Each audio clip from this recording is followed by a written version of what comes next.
What's up, everybody? I'm Chris Eaton, and this is episode 94 of Snakes and a Fat Man.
Something's holding me back. You feed my ego, together we go. Talking dirty, playing cheap. I know I'm in too deep.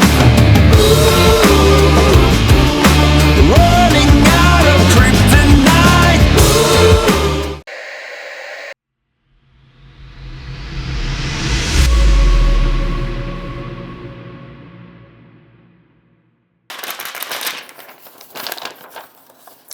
In the past couple of episodes, I've shared about morph market projects. Projects are what happens before animals hit the market. This includes pairings, clutches, and hatchlings.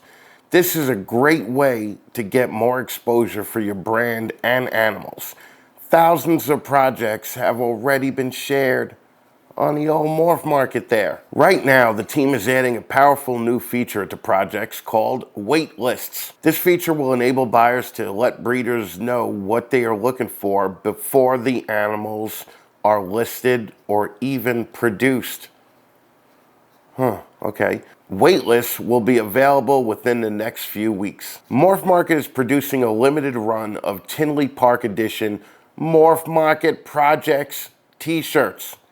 These will be available at the show until they run out. So make sure you run on over to the Morph Market booth at Tinley and pick one up. Finally, be on the lookout for a new video series called Morph Market in Action. That's in action, as in progressively doing stuff, not Morph Market in Action like they're not doing anything at all. I don't know, John. We should have fucking named that thing a little bit different, okay? In these videos, though, John will dive into Morph Market with a guest user.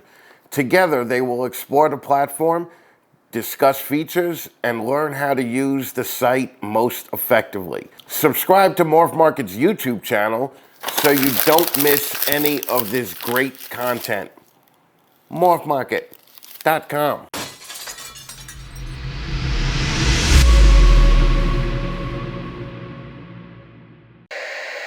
All right, let's head on over to Herps and see what they got going on down south there. Look at that. They're going to be in Baton Rouge, Louisiana on March 4th and 5th. They're going to be in Bryan/College Station on March 11th and 12th. Then they're going to be in Waco, Texas on March 25th and 26th. And I got through that date without fucking making a Branch Davidian joke. Then they're heading back up to Slidell, Louisiana on April 1st and 2nd. They're going to be in Austin, Texas on April 22nd and 23rd. They're going to be in Pearland, Texas on May 6th and 7th. Look at that. Then they're going back again to Louisiana They're going to be in Lake Charles, Louisiana on June 3rd and 4th. Then the big show, they're going to be in Conroe, Texas on June 10th and 11th. Listen, head on over to fucking herpshows.net and fucking check out this schedule, confirm the dates you're going to, and while you're there, just email Sean and Laurie and tell them what an incredible job they're doing. herpshows.net. All right, so right off the bat, this is going to be a positive episode. I have Terence Keys on 15 Minutes from Keys Constrictors, and I have Brittney fucking Gobble as the main guest from Gobble's Reptiles.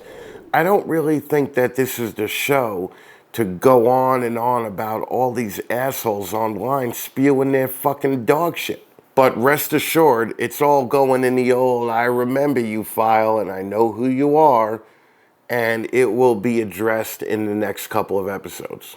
Canadian pieces of shit. Oh, sorry. Had a little tickle in my throat there.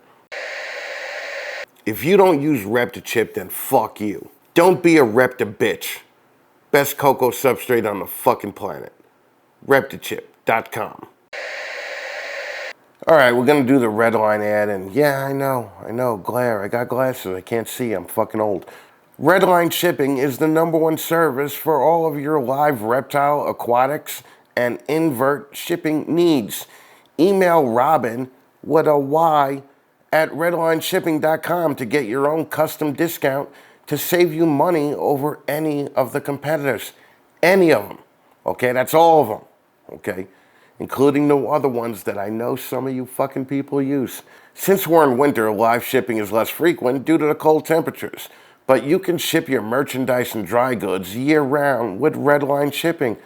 Merchandise can be shipped with overnight, 2-day, 3-day, and ground services, just like UPS, but cheaper.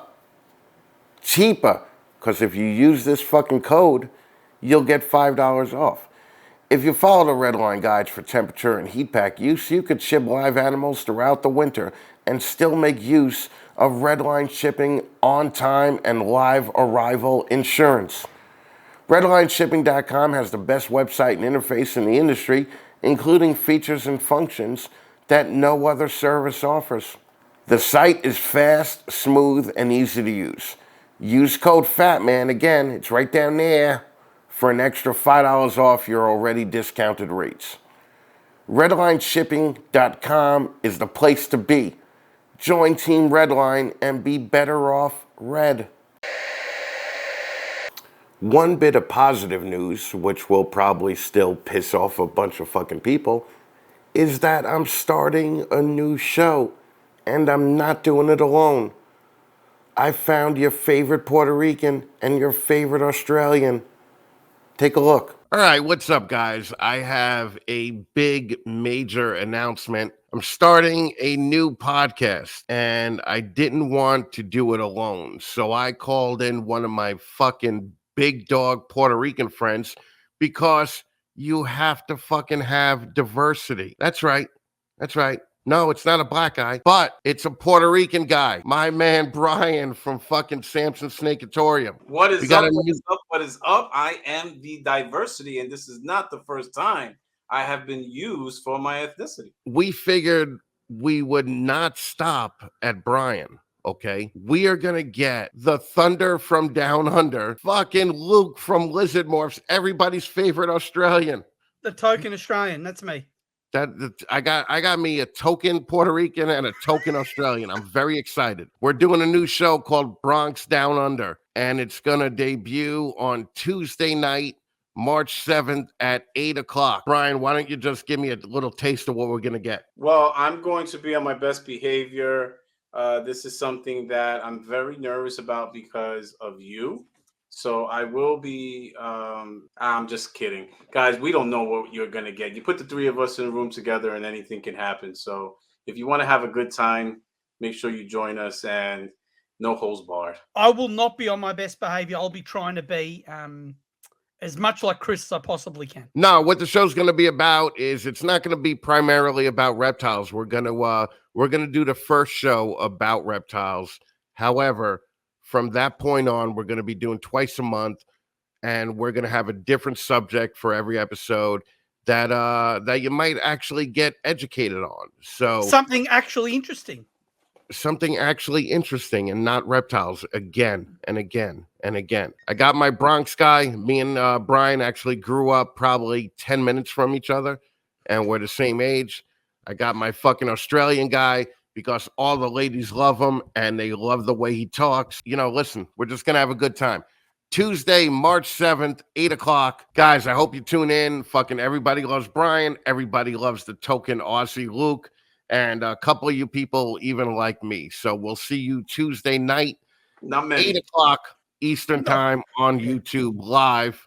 And we're gonna do it. We're gonna do it twice a month. So let's see if we could make some people laugh. All right, guys. Thanks. Again, it's gonna be another Not a Reptile podcast. It might even be educational. In reality, we're three of the funniest reptile podcasters around, and I think you'll have a good time, and it may actually broaden our audience to people outside of reptiles. And isn't that what we all want to do?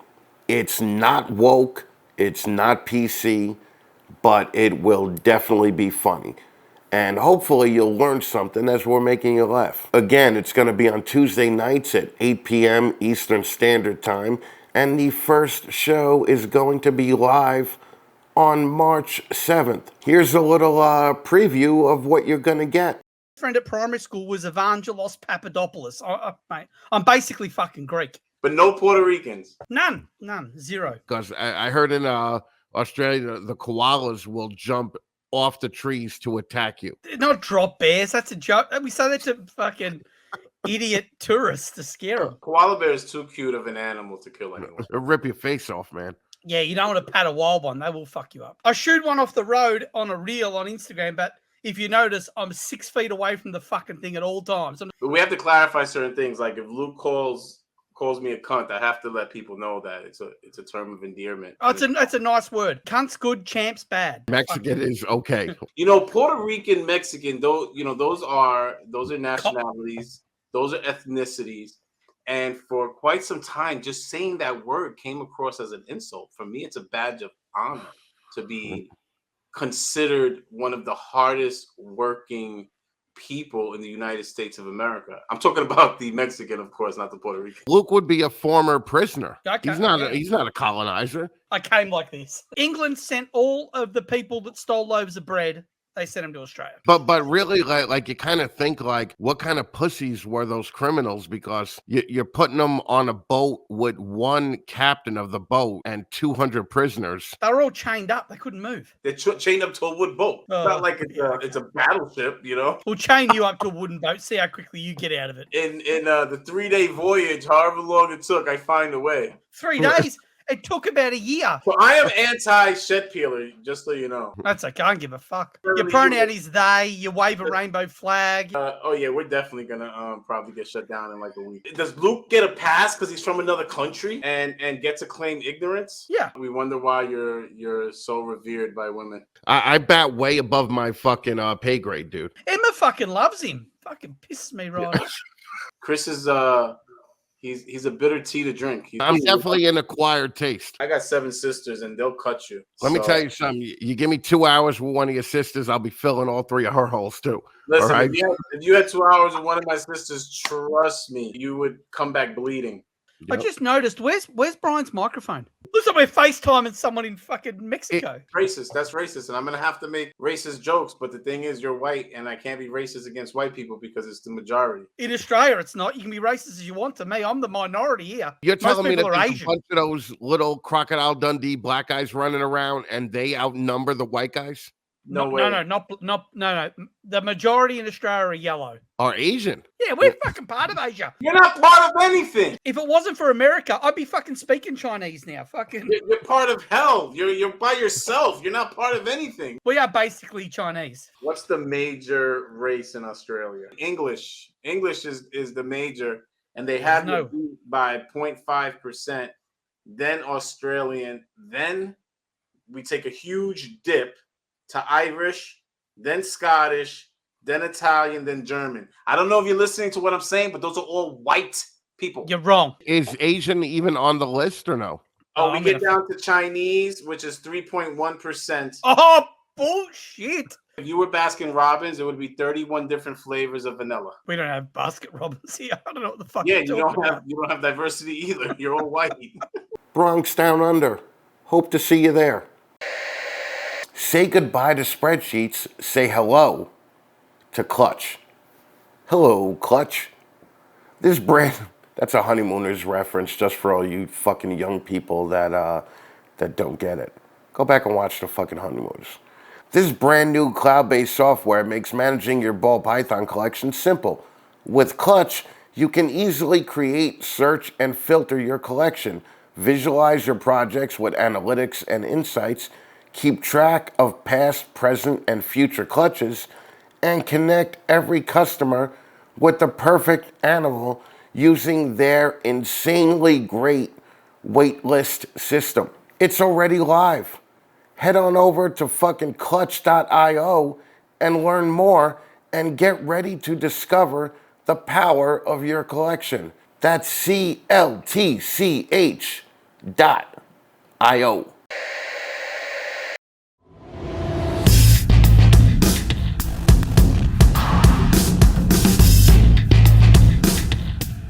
Ladies and gentlemen, boys and girls, children of all ages, Snakes in the Fatman proudly brings to you its new breeder segment, 15 Minutes of Lame!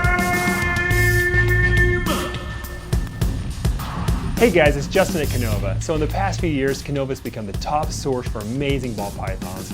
Now Chris tells me, Justin, it's time to give back. So we're sponsoring the 15 Minutes of Lame to support the new and upcoming breeders. So jump in here. Let's hear your ideas. Let's hear your thoughts. Maybe you can turn your 15 minutes of lame into 20 years of lame, just like I did. If you want to be the man, you got to beat the man. So bring it. 15 Minutes of Lame!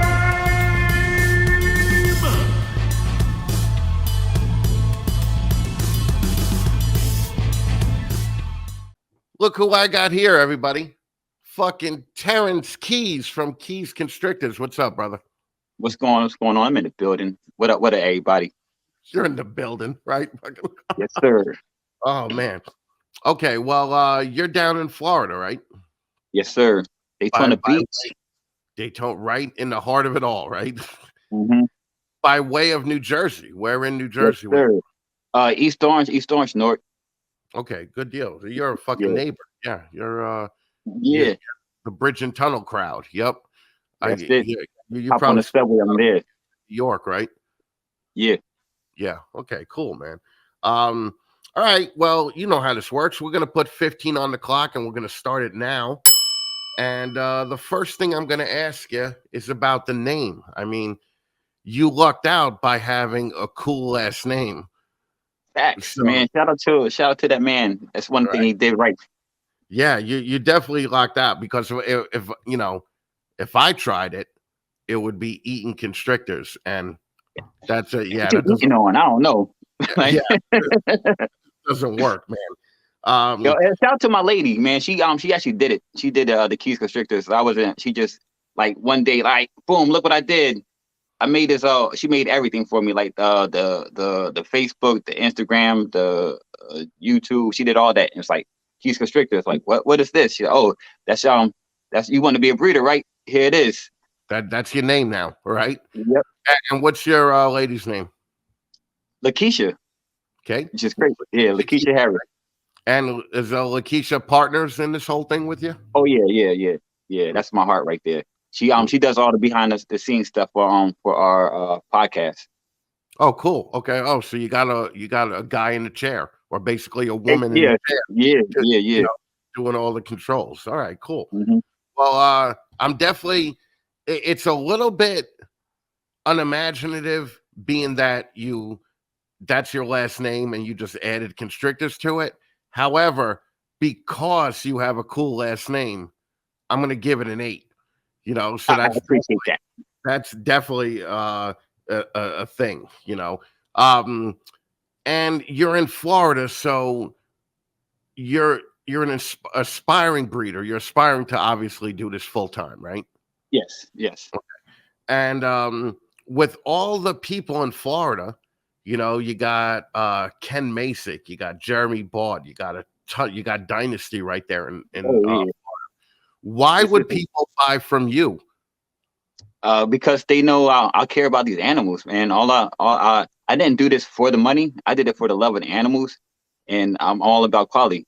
So I'm everything I do. People see it on a day-to-day level. I got the podcast, I do the video, so you see my complete journey. They see where I started at and where I'm going to end up at, and they see everything I do is genuine.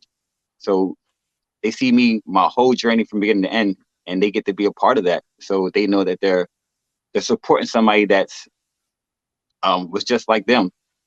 Yeah, that's one thing I noticed about you. You're super transparent. You know, you're super transparent about what you guys got going on, what you're doing, and everything else. Now, have you had any clutches yet? Oh yeah, this is we're going into our third season. Oh, your third season. Okay. And how many clutches are you expecting this year? Oh, so this year I'm trying not to breathe too much because I'm running out of space. So we just been like, I don't want to consider myself a hoarder, but I'm a bit of a hoarder. So I like to hold back as much as possible because I'm building for the future. Right. So I'm only going to do about 10 clutches this year. Yeah, but 10 clutches is still 60 more snakes to add. It's a lot, man. It is a lot. Are you doing this full time now or no? Oh no, not full time now. And what's your main right now? Our main thing, I work at a pump manufacturer spot. I'm the head of the receiving department. So I receive all the merchandise in, and I'm in charge of shipping and receiving the pumps. And we do industrial size pumps that go around the world. So we send pumps to Egypt. We send them up to Haiti. Anytime there's a natural disaster, our pumps are being used for that. Oh, all right. Oh, that's an interesting job, man. And that job probably pays benefits and everything too, huh? Yeah. They're pretty good benefits. It's really the hours that work out for me. It's Monday to Friday from I do 6 to 4:30, something like that. Right. So it gives me time to deal with my snakes and my rats and do the podcast. And I never had to worry about missing shows on the weekends. Right. Well, and your wife, does she share the snake duties with you? She does the rats. Oh, man. Yeah. You gave her the real shit job, huh? That's what she chose, man. She deals with me. She knows I'm a shitty person. So she takes care of it. She loves it though. She loves dealing with the rats. The ASFs are her babies, and she does so she no ASF slander around her at all. She does with the ASF and the Norwegians. Oh God. And do you guys sell to outside people also with the rats? Now, people that we sell snakes to, yeah. We'll cater to them, but that's about it. Okay, so you basically are selling locally right now. Yeah, that's it. Okay, all right. And what does your wife do? Does she do this full time? Oh nah, she works from home. She does fraud for Bank of America. Like fraud protection. Yeah, fraud protection for one of those banks. Not the actual fraud. Yeah. She's right there. Why isn't she on camera with you? So she's not like a big fan of the camera like that. Yeah, I don't blame her. But you could just tell her, look, there's no way she could look worse than me right now. So fucking just she's about to come on camera. She's gonna go. Let's see. Now, how many? I see the racks behind you. How many do you have right now? About 100. You got 100 right now, right? Yeah, 100. Yeah, fucking full-time job, man. Yeah, it's a bit rough. Though. It's a bit rough, but we love it though. It's a lot of hours. It's like three jobs though, because the YouTube, the snakes, and my work. Because we do 2 shows a week, 2 live shows a week, and some of our some of our shows still last Friday night 6-7 hours. I saw that, and I saw, man, on that show, it is fucking bedlam, man. There's you don't even know who the fuck is talking, and people are going through, and I don't know how you hold that show together. That's crazy, man. But then you have the other show also that's a single, like a one-on-one type of show, right? We do the one-on-one interviews on Wednesdays. Sit somebody down and really get to know them. And then on Fridays, we're really on Fridays.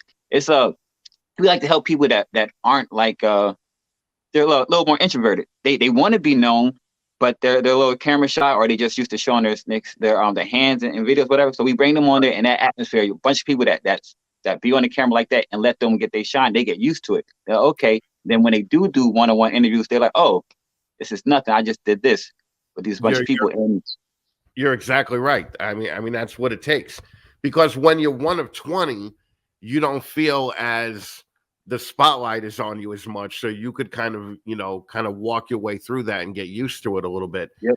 And that'll definitely, yeah. I mean that's actually a great idea. That's how it is on the Zoom call too, except I absolutely yell at people if they talk over anybody else. And if anything's going on in the background, I mute them. If they do it again, I just throw them out. I'm just like, I don't care, right? Yeah. nice. No, I'm not as nice a guy as you are. But sometimes we have to cause like, hold on, somebody's talking right now when it gets too much. Right. Because do you do it on StreamYard or do you do it on Zoom? StreamYard. So once two people are talking at once, you just can't, it doesn't give better access to one person than the other. So you can't really, it's just a bunch of mumbled stuff,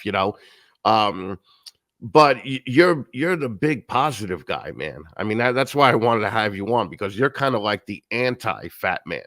Well, like, you're very encouraging. You're very, skinny baby. Yeah, you're skinny. Yeah, if me and you get a picture together, we'll look like the number 10. The number 10. Okay? Yeah.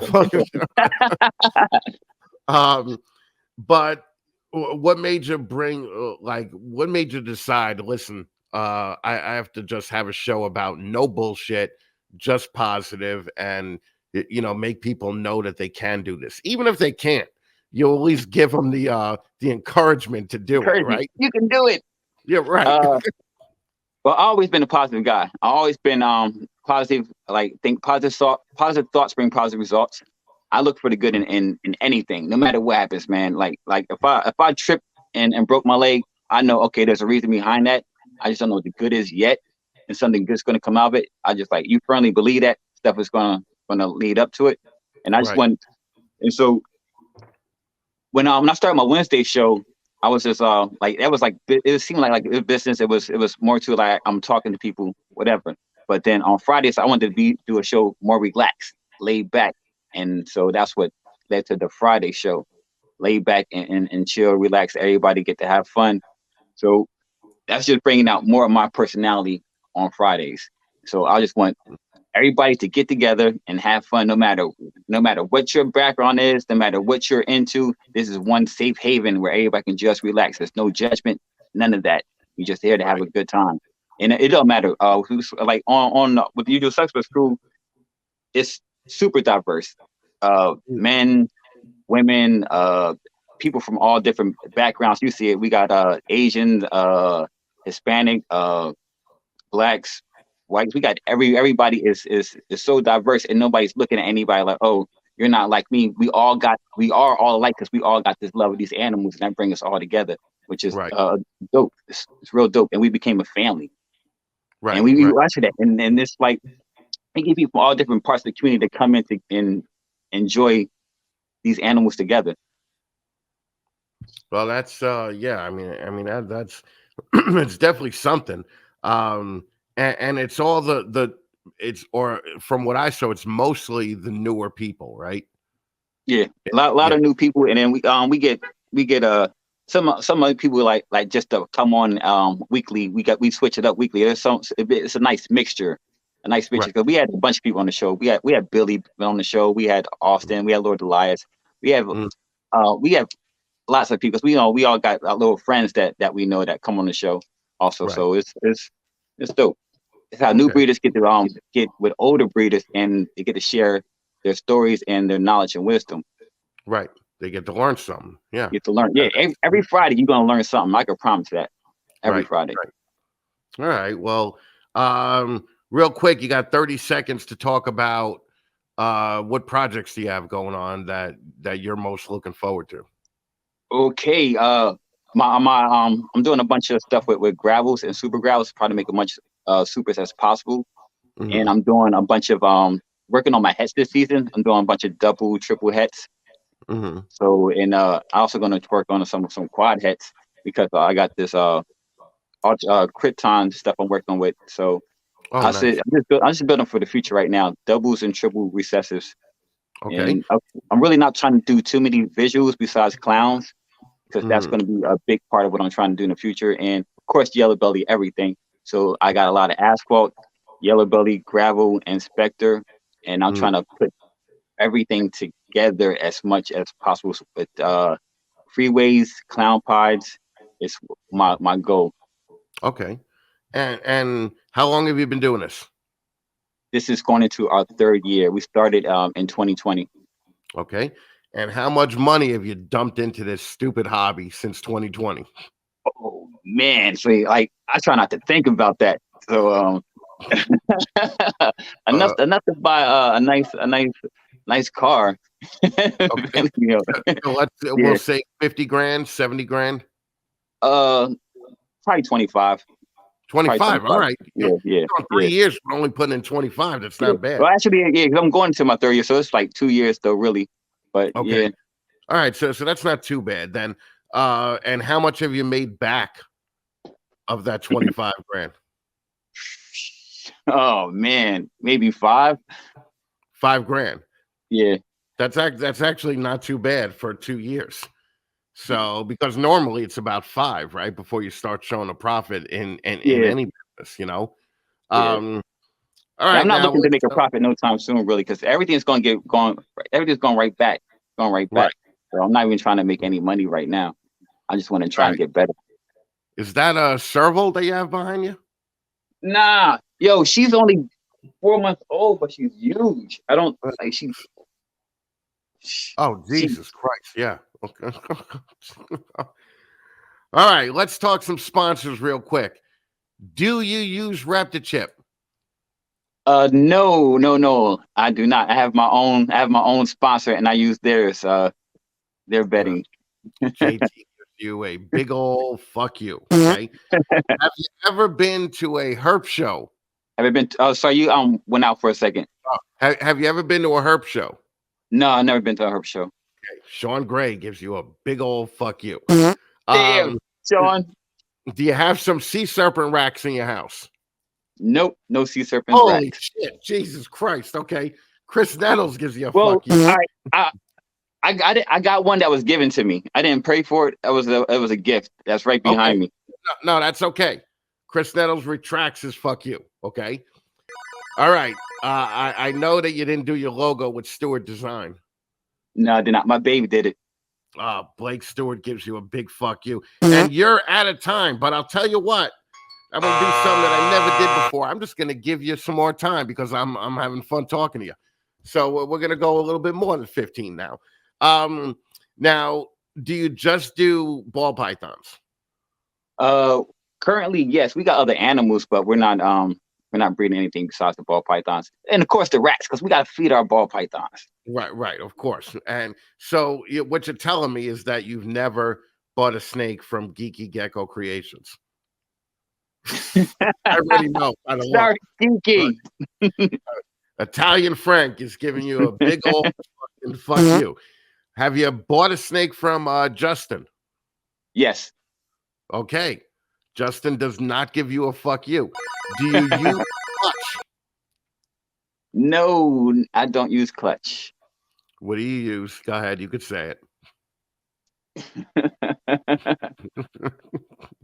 I'm not going to say it. Oh, well, Justin's going to give you, but Justin only gave you one fuck you, so that's okay. Now, obviously, you use Morph Market, right? Yes. Okay. John Lehman does not give you a fuck you. Do you ship with Redline shipping? No, I don't ship with Redline. Oh, my God. You've done no preparation for this. You could have just lied to me. All right. Oh, well, Redline wants to sponsor, then I would start using them. But right now, and who do you use? Sorry, Robin. Whoever, ship your reptiles. Yeah. You know, Robin made that whole system, right? Yeah, I do.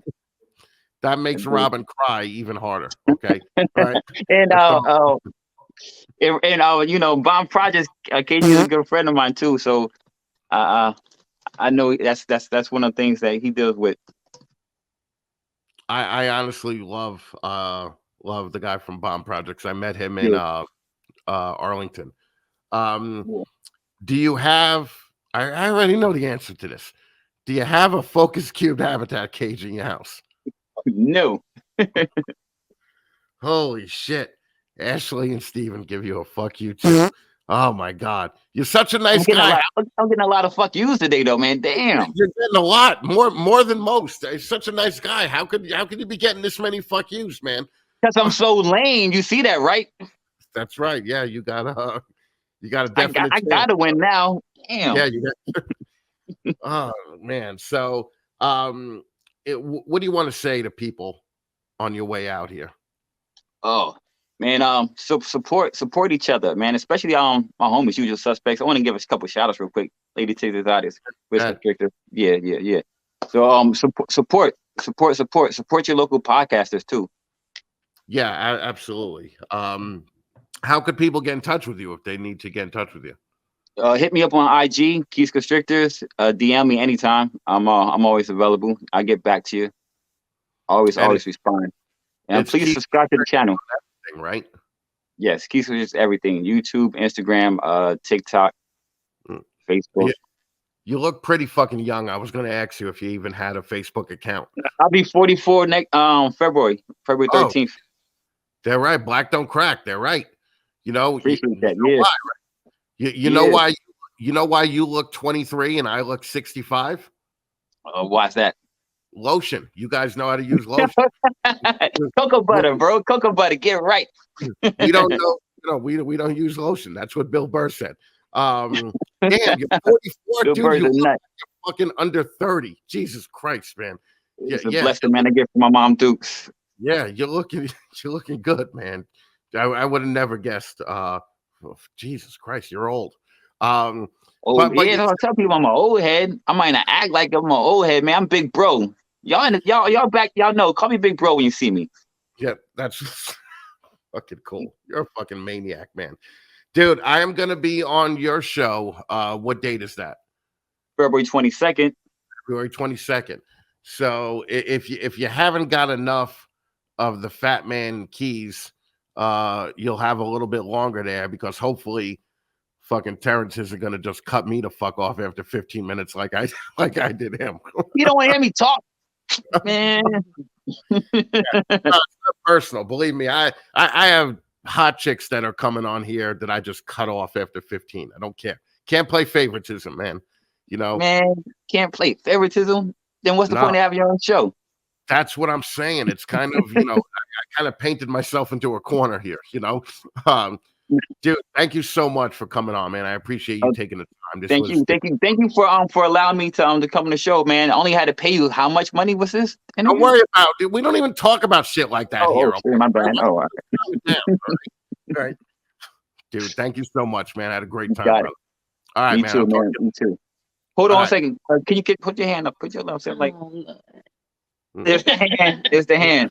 Yeah. There's the hand. Okay. All right. Just hang out in the green room for a minute, okay? Yeah. You got it, brother. Take it easy.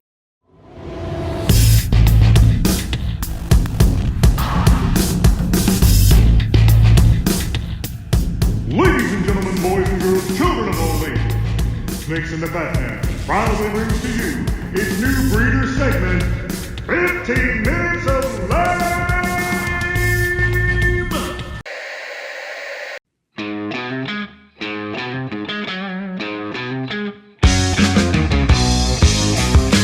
Listen, guys, Stewart Design doesn't just create logos, they build brands. What do I mean by this? Well, your brand has both a verbal and visual side. Think of this as your brand message and brand image.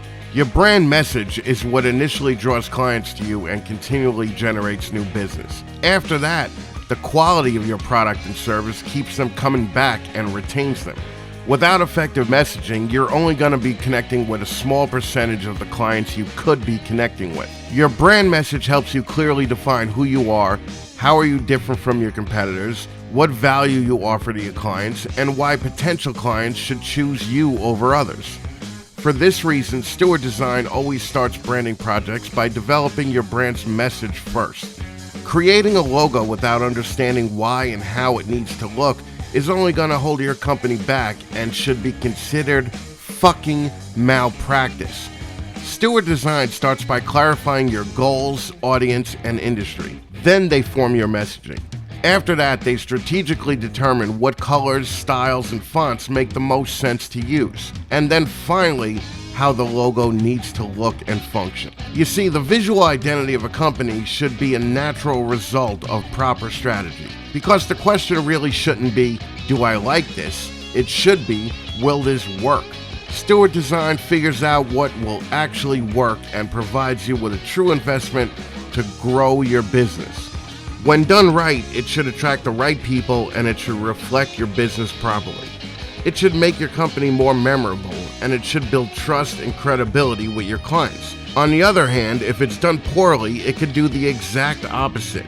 It could make you look amateur and can actually deter your business. Don't settle for a fucking idiot that simply offers you a cheap logo. Build your brand the right way. Bring out your best so you could get it right from the start and finally move out of your mother's fucking basement, crush it at Tinley, Pomona, or Arlington, and build a life for yourself doing what you love. Contact Stewart Design today. You could reach them at sdidentity.com. Again, that's sdidentity.com.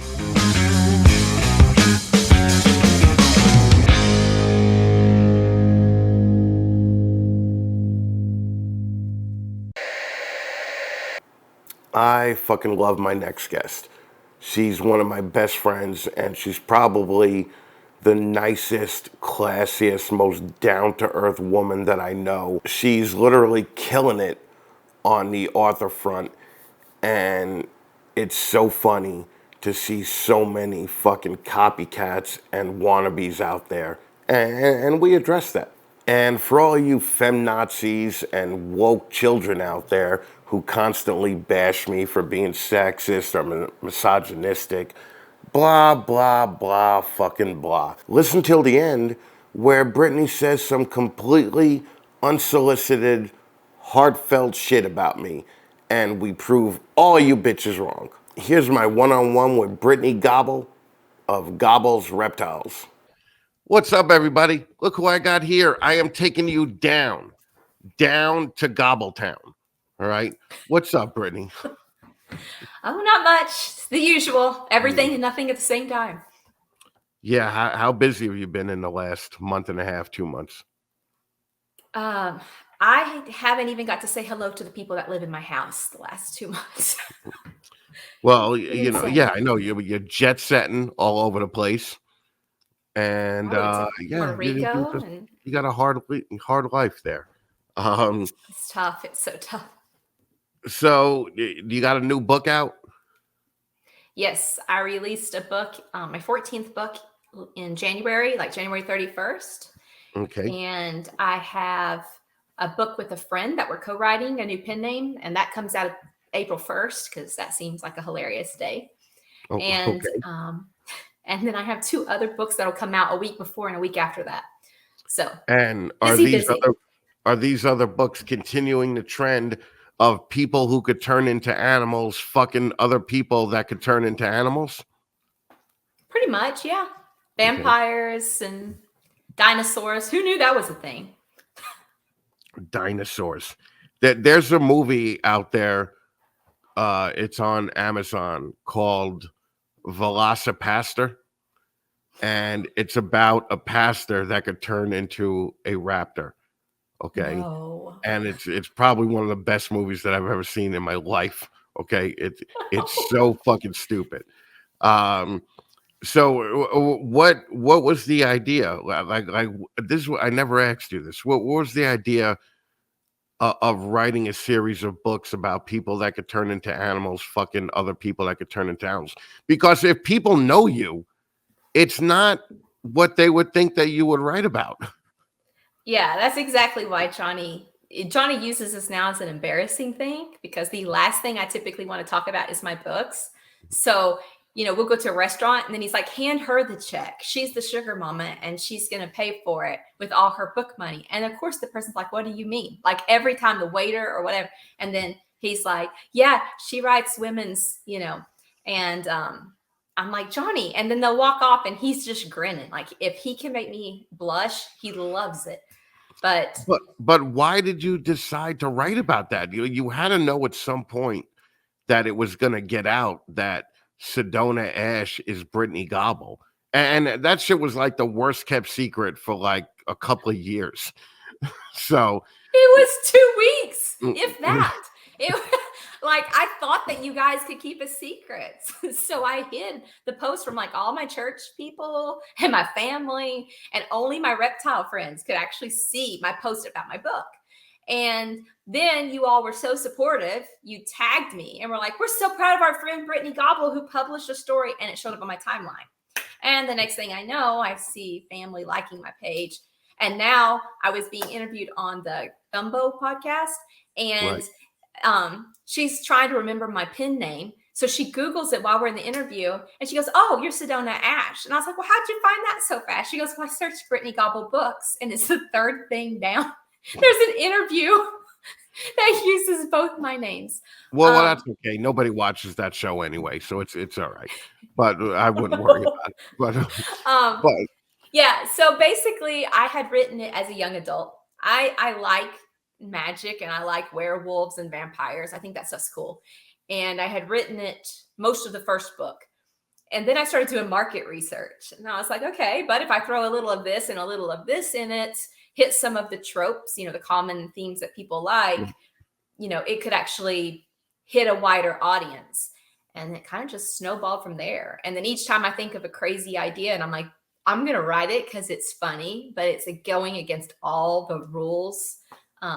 It seems to do better than the other books even do, like the dinosaurs. Well, yeah. The dinosaurs is a new thing, right? Yeah, that one really released in June. And apparently, I didn't know this, but I have some author friends who've been in the genre for a very long time. And they're like, no, we've tried, Brittney. Dinosaurs are not a thing. And they're like, so the fact that you made dinos a thing just really kind of shows your level of pool. And they're like, because they're not a thing. Most people read my book, read that one because it sounds weird. And they're like, oh, I should pick it up because this sounds weird and I'm going to make fun of it. And I see it on a lot of posts online. It'll get recommended for like a dumb read. And then they're like, but it was really good. I just thought it'd be fun. The absurdity. Wait. There's a million questions already. When the people turn into dinosaurs, do they turn into full-size dinosaurs or do they turn into like people-sized dinosaurs? No, they turn into the full size. So one is about human size. He's one of the larger raptors. And then another one is a T-Rex. So it's a full-size T-Rex. So you got a full-size T-Rex fucking person-sized raptor? No, she's human. No, wait, that sounded bad. No, they don't get it on in that form. So they shift back to humans. But think of it less like, werewolf movies where they'll break bones as they shift, right? You've got that kind of shifter.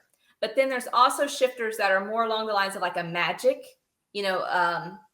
where it's like the magic reshapes the body. And that's more what they do versus bone snapping into place like a werewolf. Okay. But they're not, the dinosaurs aren't fucking, the people are fucking. The dinosaurs shifting back into their human form and then they get it on.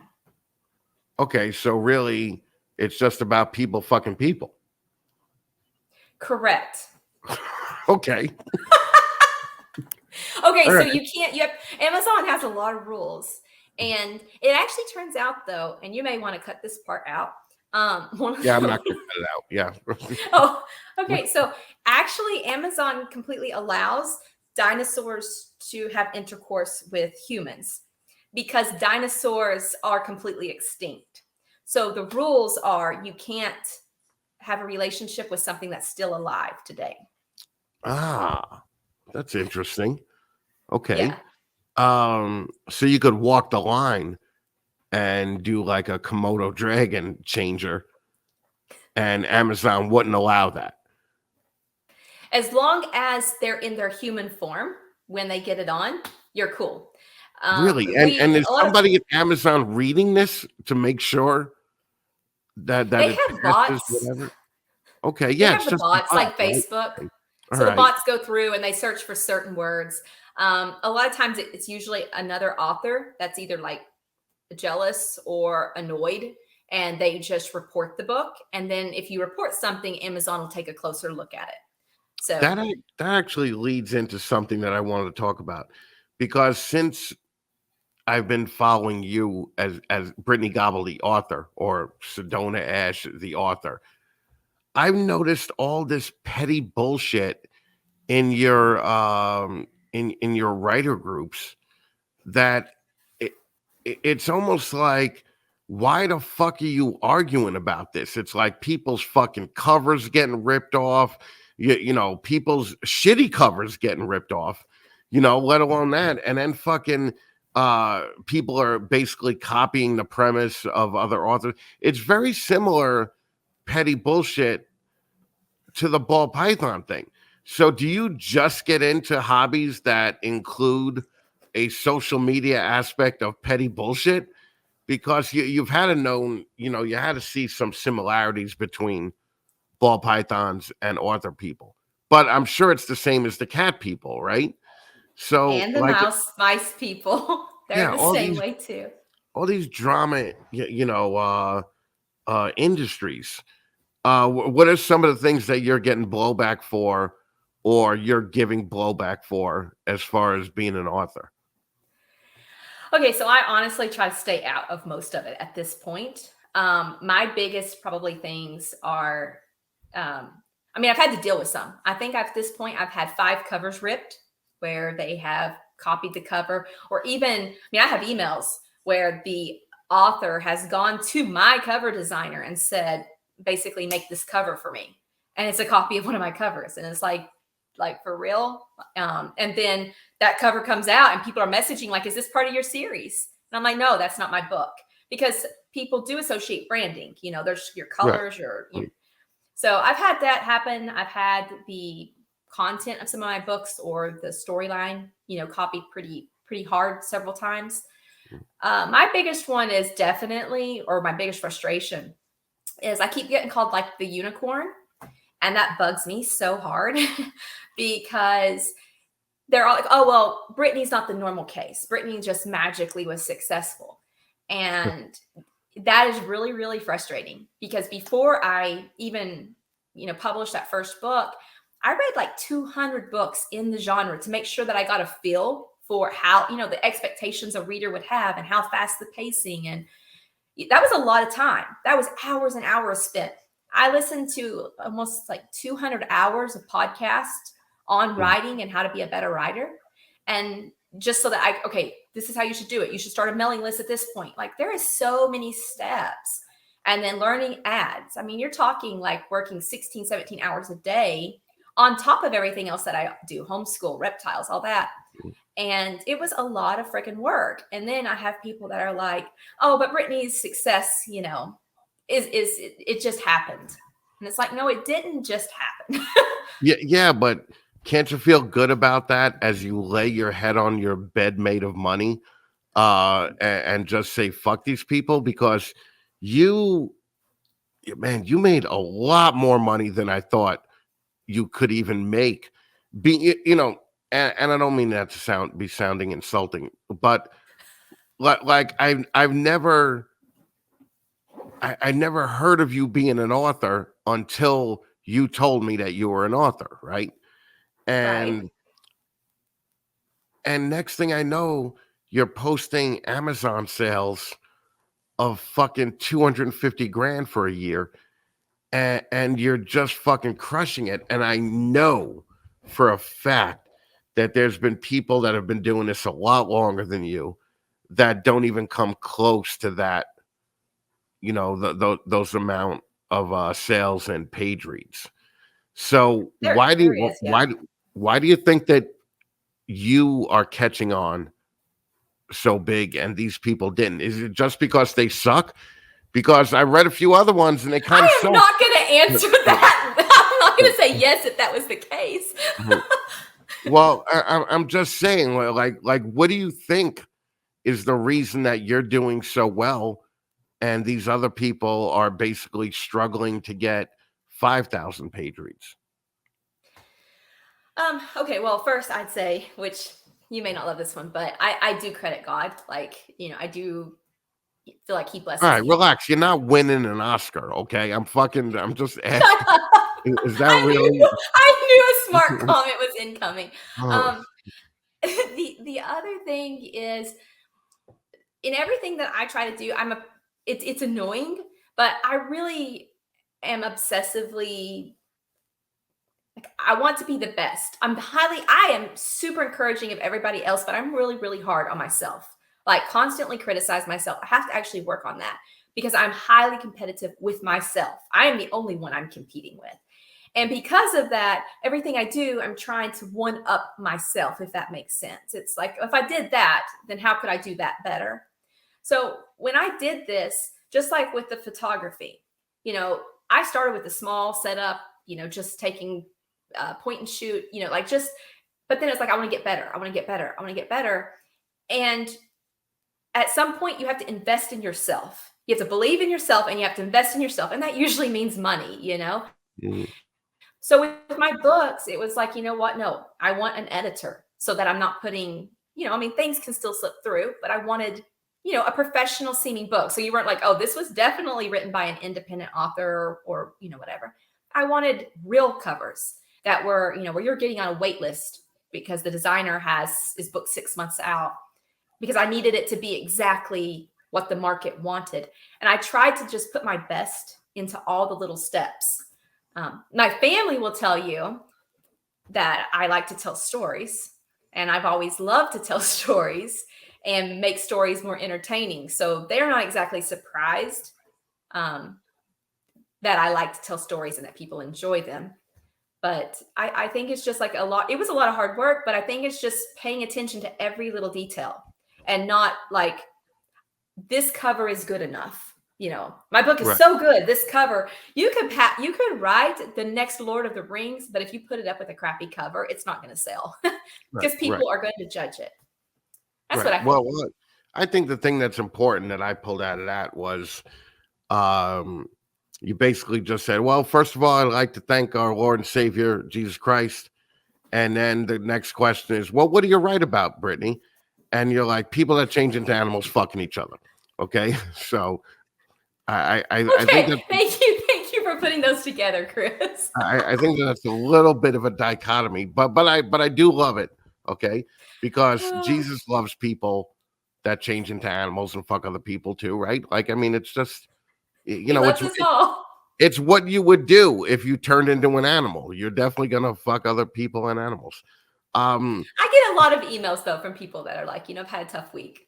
And I just want you to know, I have spent the last week at the hospital with a family member, and this made me laugh. This is what I needed, Right. And I like that. It's cool to make people laugh. For this podcast, so I totally get that. But what's the difference between like a cover that you would buy? Okay. Like, what do you average paying for a cover? My average is about $300. Okay, $300. So my most expensive cover is about $550. Okay. And my least expensive was one that was on sale, and it was more simple, but it was about $100. But most of my covers, like I said, my designers, I have a few that I work with, and they usually book out like several months in advance. So you have to, book them. But it's worth it. But compare that to like what Stephen King would pay for a cover, or when he was alive, Michael Crichton. Like, I'm just curious on what the difference is for a independent author versus a author with a publishing company behind them. I think publishing companies do end up paying a lot more. And the artists have been super cool to make it available. But then on the flip side, we also keep these people booked. You know, I mean, Right. I have a designer who just designed a set of 5 covers, really cool, like Academy, like Paranormal Academy. And I'm like, this is great. And it's like, $1,500, $1,600 set of covers, Right. which is a huge chunk of money to drop. But, you can make that back because people want to collect those covers. I was gonna say, but is it really though? I mean, if you're doing your own thing and you could get a cover for $300 to $500, isn't that just a common? I'm investing in myself anyway. Why wouldn't I get the best thing that I could afford right now, as opposed to some of these other people? I've seen they're selling covers for like $10, fucking $20, and I just don't understand. Like, do you think that people that cheap out on covers just aren't really that good at writing? Because I mean, if you're confident in yourself, you're going to spend $1,500 for a cover. I mean, I honestly have seen your covers, and I would think that's a $2,500 cover. But like, I think that the artists are actually getting ripped off, See, for that's what I say. for $300 to $500. So I can't get a custom art piece in my house for under $300. So Yeah. like, what do you think of the low end crowd? Because there is a low end crowd in writing as much as there's a low end crowd in snakes, right? I mean, there's people that aren't going to spend more than $500 or $1,000 a snake, and then there's people that are going to go out and buy $5,000 and $6,000 snakes because they know it's an investment, in their future. So what's your take on people trying to get into the writing game on the cheap? I think, well, first, I think it's unfortunate because, again, there's the old saying, like, don't judge a book by a cover, but let's be real. People are totally going to judge a book by its Absolutely. cover. Yeah, absolutely. And I think it's really sad because if you writing a book is not easy. It is a lot of time, a lot of work. If you've had it edited, even a cheaper editor or one that's working in exchange, like maybe you offer a service and they're willing to exchange it. The cheapest you're going to get off with an editor is like $300, but some of these go up to $5,000. Yeah, but So $300, they'll edit a whole book? I pay an editor and a proofreader, and I spend about $800 for a 50,000 word book. That's fucking insane that they're doing it that cheap. That's what I keep saying. But of course, I'm like, I try to tip them. I make sure, and now they know my craziness. So it's like they'll squeeze me in because they're really cool. But for me to put a book out for not my time, but for like the cover, the editing, the formatting, because I have a designer who makes custom branding for the headings when you flip each page. I have about $1,500 per book in production, but I am going to make that back. A lot of times I make it back the same day that it releases. And then if it's a new series that nobody knows, I'm still going to make it back within about a week. So for me, it's worth it. But I understand it's terrifying. But what people don't realize is, a lot of these cover designers will work with you. If you message and say, I'd like this $300 cover, but can I pay it on payments? They'll let you do that while you're also working on your book. I think it's a shame that people don't invest in themselves because like you could have written the best book, but then you throw it up there after you did all this work and you just think it's good enough. Now, on the flip side, I also think some people can't see it. And that was a really hard lesson for me to learn. I get a lot of messages from people, and over the years in the photography community, you'd see people come in and they are convinced that their cell phone picture is as good as your studio perfectly lit photos. And they're like, see, it does just as good. It does just as good. And I thought that they just needed to train their eyes. But now I'm starting to think that, there's some people that are tone deaf. I think there's some people that actually truly can't appreciate art in the same way. For them, they're not seeing, if the white balance is off or the focus is not hitting. They really don't see that. So I'm starting to think that maybe it's the same. They truly can't tell a difference between a cover that looks like, it was just rendered in 2 seconds and it looks 3D like a teenager drew it, versus an artist cover where they've, spent a week, because most commissions you book, it's a week-long commission. All week long, they're bringing different elements in to just paint layer after layer in Photoshop on your cover. I think some can't actually see the difference. Yeah, maybe. I don't know. I think you'd have to be borderline retarded to not see the difference between something that people actually put work into and people that haven't really did enough to put it back. It's kind of like when you're writing a song, you're rewriting that song every day, to get it to be the best that it can be, right? And a song could take 3 years to write, right? And you're not just gonna put that song out with an image that fucking you could buy on Shutterstock for fucking $10. And I just don't understand. The other thing that I noticed is the what's with I don't want to pinpoint certain people, but I've gotten about 13 books because since you started writing, a lot of my other friends have started writing. Okay. And I got about 13 altogether. And I'll always buy them and I'll always support, my friends that are doing this shit. But what's with the fucking 1.5-inch spacing in between the lines? Like you're reading a Hooked on Phonics book in fucking 2nd grade and just learning words. Like what's that all about?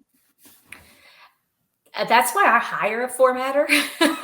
There's a lot that can go wrong, and I'm sure I could figure it out, but I'm going to be frank, my time is better spent on other projects. I have the formatting software. The other thing, if it's not just accidental because, the program glitched or you are still learning, in that case, a lot of times it's authors can do that or make the letter slightly bigger, because in Kindle Unlimited, you get paid per page read. And if so the less words on the page, the more you get paid.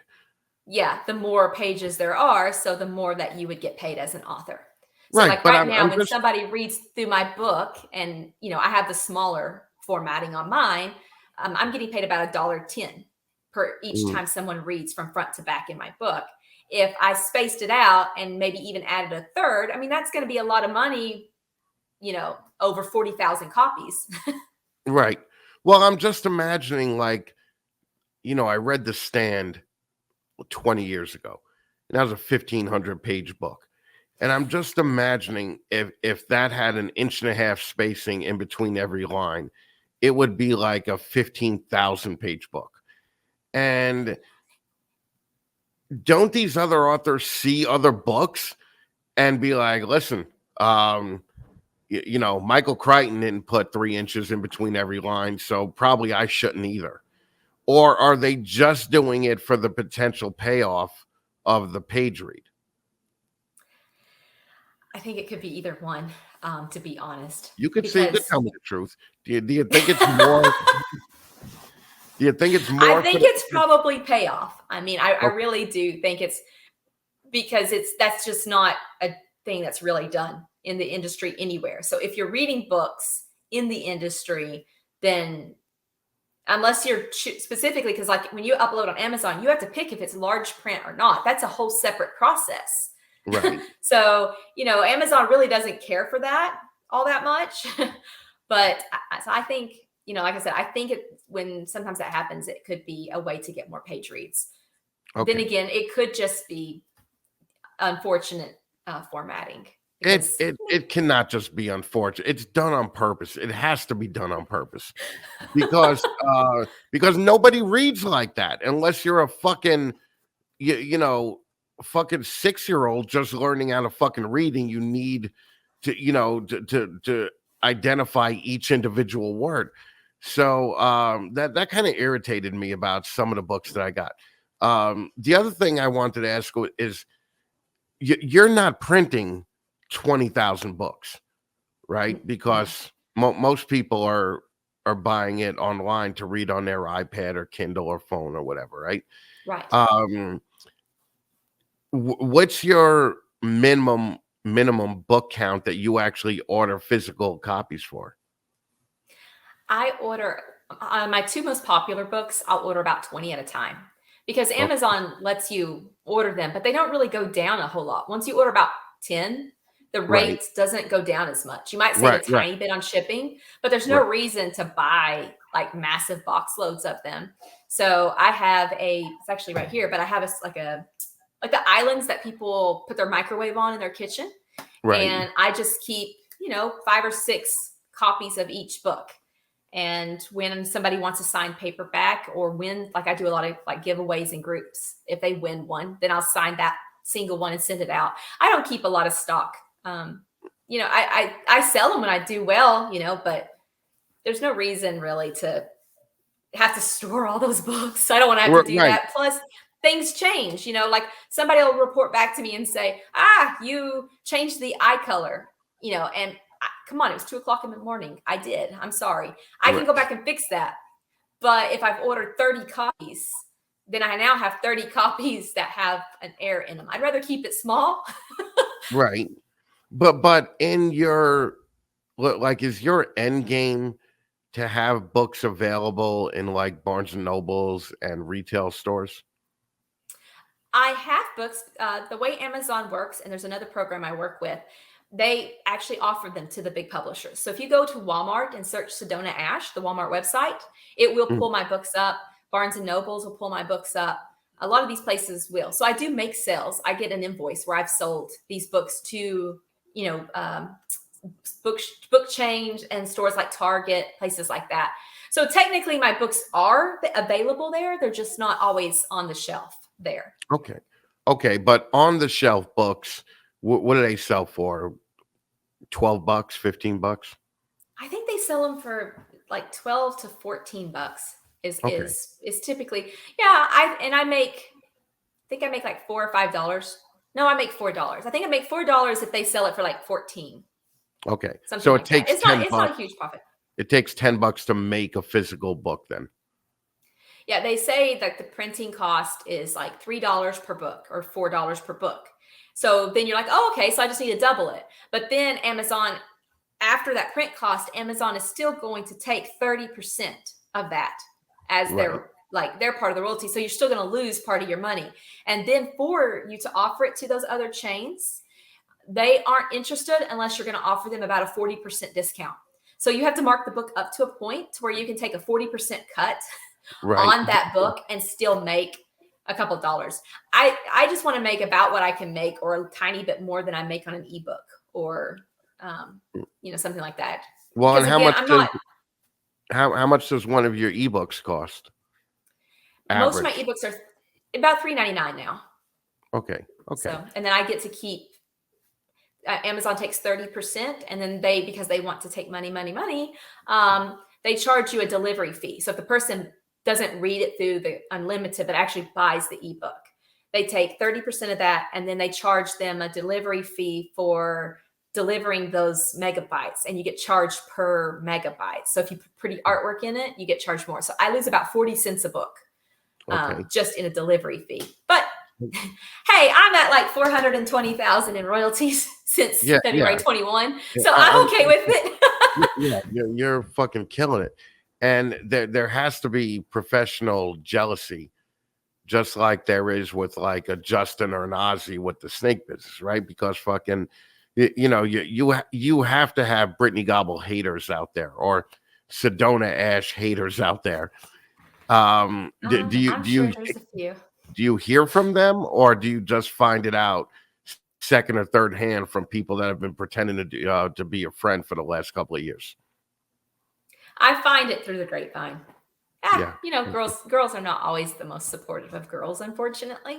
So I hear some things. All in all, I try as much as I can. My schedule is crazy, but I try as much as I can to be really positive. And I do a lot of mentoring in messages. People are like, what do you think of covers? What do you think of this? I share like the people that are helping me. I try to share their services, and I'm like, message this person. They can hook you up. I post in some of the author groups, and I'll get a lot of questions. How did you do ads? How did you do this? And, I'm kind of most people know that I'm pretty open. Like if there's something that's worked for me, I'm usually pretty happy to share it and be like, hey, this is what worked for me. It might not work for you, but give it a go. You know, Right. Well, I like seeing people succeed. Please excuse this brief interruption for a word from one of our sponsors.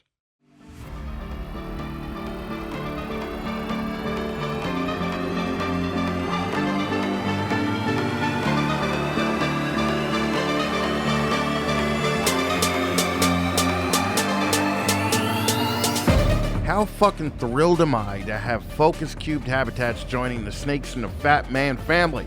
They are literally the best display cages that I've ever owned. I was a fan of this husband and wife team of builders from when they were putting out these amazing pieces of fucking art from their garage. Stephen and Ashley have been keeping reptiles for years, and as experienced keepers, they understand how important your animals are in your life.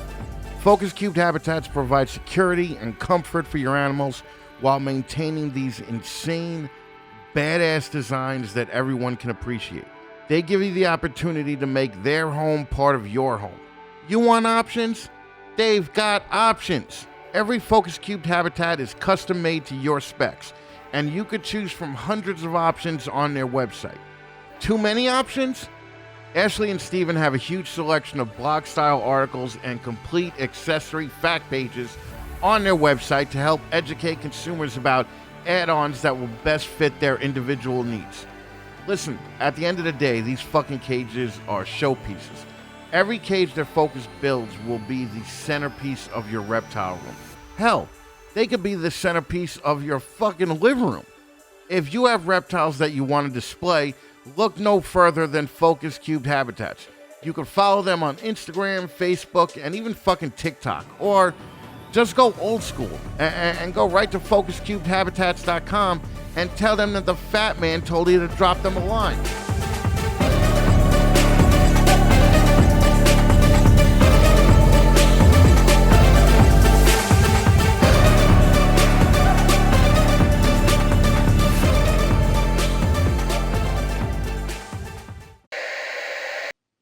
Hey there, it's Robin at Redline Shipping. Got some Redline Shipping tips and insight for you. I want to take a quick moment and talk about selecting the right day of the week to ship your live animals, whether it's reptiles, aquatics, or inverts. At Redline Shipping, we suggest shipping the animals on Tuesdays and Wednesdays. Live reptiles have to go priority overnight. There's no other choice. Has to be overnight. So Tuesday for Wednesday or Wednesday for Thursday. Now, why do we choose those 2 days? It's because at that point, we have an opportunity to take a look at the FedEx system and see how well it's moving. When you're ready to ship on a Tuesday, we can look at Mondays overnights and see, are there any delays? Is the system moving smoothly? Memphis is really famous for bad thunderstorms at different times of the year. So has there been a storm in Memphis? Is it all backed up? Is there a ton of delays in the system? It might affect whether you want to ship or not. So if you ship on Tuesday or Wednesday, we can look at the day before and see how well the system's moving and give you the best chance of success for your live animal shipment. Now, Wednesday for Thursday, if for some reason there's a delay in the system, then we still have an opportunity to get the package delivered on Friday. If you ship Thursday for Friday and there's a full day delay, the package could be delayed all the way till Monday. So it'll over weekend somewhere, and we don't want that to be the case. Now, delays are not super common, but they do happen. So you want to be prepared. And again, give yourself best chance of success. And I think that's going to be by choosing to ship on either Tuesdays or Wednesdays. A lot of breeders are going with this strategy. And so Tuesday and Wednesday are our 2 busiest days of the week. And I think that's a great way to give yourself best chance of success on shipping your live animals, whether it's reptiles, aquatics, or inverts. Choose Tuesday and Wednesday, best chance of success. Here at Redline Shipping, we support great folks doing great work, and we appreciate your support in return. Check us out on Facebook and Instagram. We have a whole family of companies. Redline Shipping, Redline Science for Products, and of course the Reptile Report. Reptile Report's been around for 10 years. We support keepers, breeders, and hobbyists. Again, great folks doing great work. We appreciate you. Thanks. You should start a Patreon and do this. You know, I mean, really, It's like, people will pay, but with all this, I mean, this has really been a full-time gig for you. I would say the last 2 years, probably, right? Yeah, since my first one came out in February 21. So I just celebrated my 2-year authorversary. Don't ever say that word again, okay? Well, that's so stupid, right? I know, right? Holy shit, authorversity. Holy crap. You're just gonna cut the call right now. I'm done. Yeah, I was, I was literally just gonna be like, boom, fucking fuck that. But Took me off. It's the greatest. Oh my god, I hope I never hear that word again. But Oh no, how I'm is gonna your find ways to send it to you now. Messages. how has your writing affected the ball python business? The Brittney Gobble's Reptiles. That's been hard. Like I am definitely juggling too many things right now. And Johnny retired, of course, in August. So he took over. He does a lot of the feeding and that kind of thing at this point. So I'm not able to be there as much as I want. I still get to see, the eggs. I pull eggs. Hang out when I can. Take the photos. That's still all me. But it's sad, because if my head is juggling all this other stuff, and then he's like, "Hey, who did you want to pair these two with?" And then I'm like, have this moment of paralysis where I can't remember, and I'm like, I've got to write everything down. That's been a little frustrating. I tend to be a go hard person, and I'm all in on whatever I'm doing, and that's been tough because as an like trying to get the author thing, that was unexpected. This was just supposed to be a fun hobby. And it was like, hey, I made $600 that first month. And Johnny's like, really, Brittney? Really? You're gonna be excited? I'm like, hey, that was a big thing. The next month I made like $1,500. And then he's like, why are you even happy about that? I'm like, it's a big deal. And then I said, he goes, talk to me when you've made real money. So it's like 4 months later. And then it was like, wait a second. Now we as a family needed to reevaluate, he had thought when he retired, maybe he'd work part-time as like a relief vet, just kind of going to the office and filling in for vets on vacation. He didn't need to do that because now, my books were doing really well. So it kind of shifted some things. But when you're first launching an author career, you want to rapid release because Amazon's algorithm plays favorites. So the better you do and the more you release, the better you do. And fans in romance, everybody's like, oh, you can write whatever in romance and throw it out there and people will love it. But you're literally not fighting, but you're dropping a book in the romance genre when 100 more books are dropping that same day. And you can get lost. So right now, I've been really trying to build kind of a backlist and a stability in that, which has taken a lot of focus. There's been a lot of times, I'm doing the homeschooling in the morning, cooking dinner, doing the family thing, put the kids in bed. And from 9 to 2 in the morning, I'm writing and then go to bed, sleep till 7, get up and start it again. I mean, it's not easy. It's a lot of work. Right. Well, that's why you released 18 books in the last 2 years, right? Or fucking 35 books. Every time I fucking look at your page, you're putting out a new fucking book. But that's the reason. Do you ever see a point where you're just writing one book a year?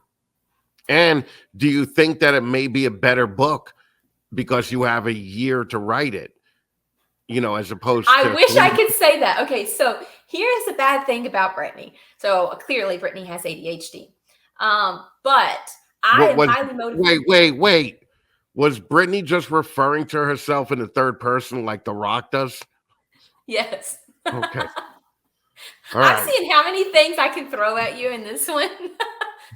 Before you're like, that was the line, Brittney. We're not friends anymore. So I tend, again, to go pretty hard, but I love a challenge. Like I like things that are challenging and intriguing and engaging, which means that a lot of times I'm like, I have a book due in 30 days and I'll start writing that book 5 days before the deadline just haul it. And my mom, growing up, when I was doing school assignments, she hated it. I've done this my whole life. And my whole life I've said, I'm not going to do it again. I'm going to fix it. I'm not going to do it again. I'm going to fix it. And I've never been able to stop. And my mom would always say, if you would start sooner, it would be better. You would do a better, report or whatever. And I got like straight A's. And she's like, okay, never mind. Clearly you work this way. And like my scenes where I've had to write, like there was a period I went like 4 days without sleep to write a book on deadline. And I thought it was going to be crap. I published it, but I was like, I didn't even know what I'd written. I was so tired. And the parts that the people loved the most were the parts that I wrote in the frantic, sleepless state. And they're like, yeah, this part of the book was a little slow, but then it really kicked in. And I'm like, I keep getting like positive reinforcement on this negative behavior. Gotcha. Okay. So Like I do in well Ghost under Bus. pressure. Okay. That's another thing I want to talk about this. And I know eventually we'll talk about dumb fucking snakes, but I talked to a couple of these other writers. Okay, I'm friends with. I'm friends with about 6 of them, and you're one of them. Obviously, you're the most successful. And I'll call them up, and I'm like, "Yeah, I'm coming to Iowa this week. You know, do you have time to grab some food or go do whatever?" And they'll be like, "Oh, I wish I could, but I'm on deadline for my fucking book." And I'm like, you're self fucking publishing this shit. What do you mean deadline? You have no deadline. Stop trying to act fucking important like people know who you are. So what's going on with that? Like, do you have an actual deadline? Or are you just like, yeah, I'm just going to tell people that to make me appear bigger than I actually am? I assume that some people who are good with their time set a schedule and stick to it. So they're like, I am on a deadline, and they're able to self-regulate that. But is What that deadline a real deadline?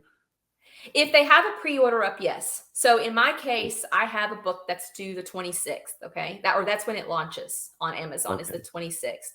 All right. So how Amazon works is you put that pre-order up, and then you have to submit it by the 22nd I'll have to submit it by the 22nd of March for it to go live because they have to proof it or whatever. Okay. If I miss that period, I will lose my privileges on Amazon because they say that's a bad reader experience. So then for a year, you can't have any more pre-orders. Now, pre-orders are one of the debatable things. Like I, at first, was doing them like I should, because the idea is if somebody reads book 1 and you have a pre-order for book 2, they'll immediately click to buy. So you can rack up 4,000 pre-orders on a book if you have it in the back. But that does give you a deadline. And Amazon will let you delay it one time for 30 days. Like, okay, I need 30 more days. But if you try to delay it again, you lose your privileges. And for some people, they need that traction that pre-order gives them. So they can't risk losing their privileges.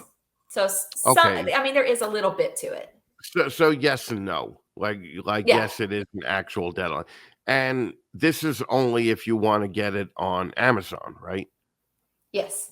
If you're in Kindle Unlimited, where you read the pages, you can only have ebooks on Amazon. You're not allowed to have them anywhere else. That's Amazon's little dig they put in there. You can have paperbacks everywhere, but you can't have the ebook version anywhere else. Okay, I got you. Okay. I don't think most of my friends have that problem, because pre-order basically just sounds like a way to get immediate money in, and the people that tend to want to get immediate money in, I feel, are the same people that are buying $10 covers. So I have pre-orders. Mine are usually, I don't put them all up like I should, because I started realizing that for me, I was not doing well always being told what to write. Like I was having to write whatever the pre-order was. And then my brain would be like, this sounds like fun. Let's do this instead. And I hated that. So I stopped putting up all my pre-orders. But the idea, one of the concepts behind it is that if you launch a book and it has, even 200 pre-orders, it can actually give you a boost in that Amazon algorithm, because it looks like you just got 200 sales. So now you're a hot book on Amazon versus just kind of getting lost in the shuffle. So a lot of people try to do the pre-orders for that. For me, the pre-orders are helpful because when I don't put a pre-order up, I get hundreds of messages saying, when's the next book? When's the next book? And it's like, if I just go ahead and put it up, they have an idea of when it's coming. Okay. And, you can save yourself messages. Okay. And this is a little bit different because it doesn't work by like actual books sold as far as your payment. It works as actual page reads sold, right? Yeah, they divide it down. So they'll say this is how much you made on paperback, how much you made on ebook copies, and how much you made on the page reads. Okay. And the people that I know and the groups that I've seen, no one's near the page reads that you get. So who is another person that's actually crushing it like you are in this kind of space? Like do some promotion for some of your friends. But like who's really killing it along with Brittney? Oh, there's I know probably 5 off the top. We've got Sam Hall. She's insane. She releases a book every month, and she's making bank. She makes over like $500,000 a year every single year. Okay. I have my friend that I'm doing the release with, the science fiction romance now. I think she just hit like the millions on hers, and she's been doing this for 3 years. I think she just hit 1 million or something like that. So, I mean, there's a few of us in the genre. Britt Andrews, she's doing insanely well. You can do it. It's a lot of work, though. I mean, all of these women are busting it. Like, we are working almost full time, and trying to keep everything top notch and hiring teams to help us, because you can't do all your social media on your own if you want to, also have time to write. So it's a lot of work. Everybody just looks at us like, oh, wow, that'd be nice. I'd like to make, Right. crazy money.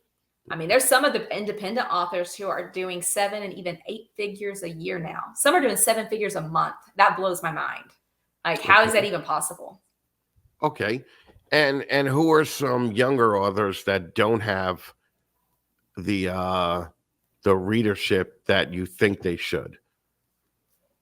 Oh, one of my closest friends is Alana Ash, which is kind of funny because we both had our pen names before we Wait, met. does every fucking author have to have a stripper name? Like, is that a requirement? Right? Yeah, pretty much. Okay. All right. You have to sound cool. Come on, be real, Chris. One, my name would not work. First name or last name. Because Your last name would totally work. Okay. No, it sounds like I either write cookbooks or a different kind of romance. Let's be clear. Yep. And Brittney, Cock goblin, right? I have never liked my first name. I actually really, really don't like my first name, and never have. And my in romance books, Brittney is always either the airhead or the cheerleader that steals somebody's boyfriend in like all the books. And I'm like, okay, I can't roll with that. That's just, I need something different. I would go with my middle name, but my middle name is my husband's ex-wife's name. Oh, okay. All right. So yeah, I just suck all the way around. All right. So who are some of the younger authors that are just getting into this that deserve better than what they're getting? Oh, why you put me on the spot? I'm stuck with names. Like I said, Alana Ash, she is really doing some really cool stuff. And Lola Glass, she's not actually a newer one, though. I think she's doing really well. Okay. Most of my friends at this point are doing pretty good. Right. I would imagine that you're not really. It would be like Brittney hanging out at a fucking Nashville reptile show and fucking talking to some of these low. Don't even start. I like that, Chris. I like that. You should see me though. Like, I went to like the Knoxville Repticon, and somebody's like, oh, I know you. I wasn't wearing my shirt, and they're like, I know you, and I'm like, you do? And I'm like all shocked. Well, the thing is that you at the big shows, you fucking stop. You clog up aisles at the big shows, right? So, is it the now same? You're making me sound conceited, though. No. I try to hide at the big shows. I don't mean. I mean, I could show up with Brittney, and Brittney has way more fans than I have at any reptile show ever. But is this? Let's show up at one and put like a shirt with tally marks, and then no, we already got a plan to show up at one and just ignore ignore the poor people and just be like, not That was today. not what we said. We Yep. said not today. Right. Yep. We just put a banner on the table that just says not today and just talk to each other the whole day. Maybe talk to like Shane, other Tennessee people that we like, Bree, but they could come behind the table, but for everybody else, just not today. I want to see how quickly we could ruin reputations. Okay. And just go from there.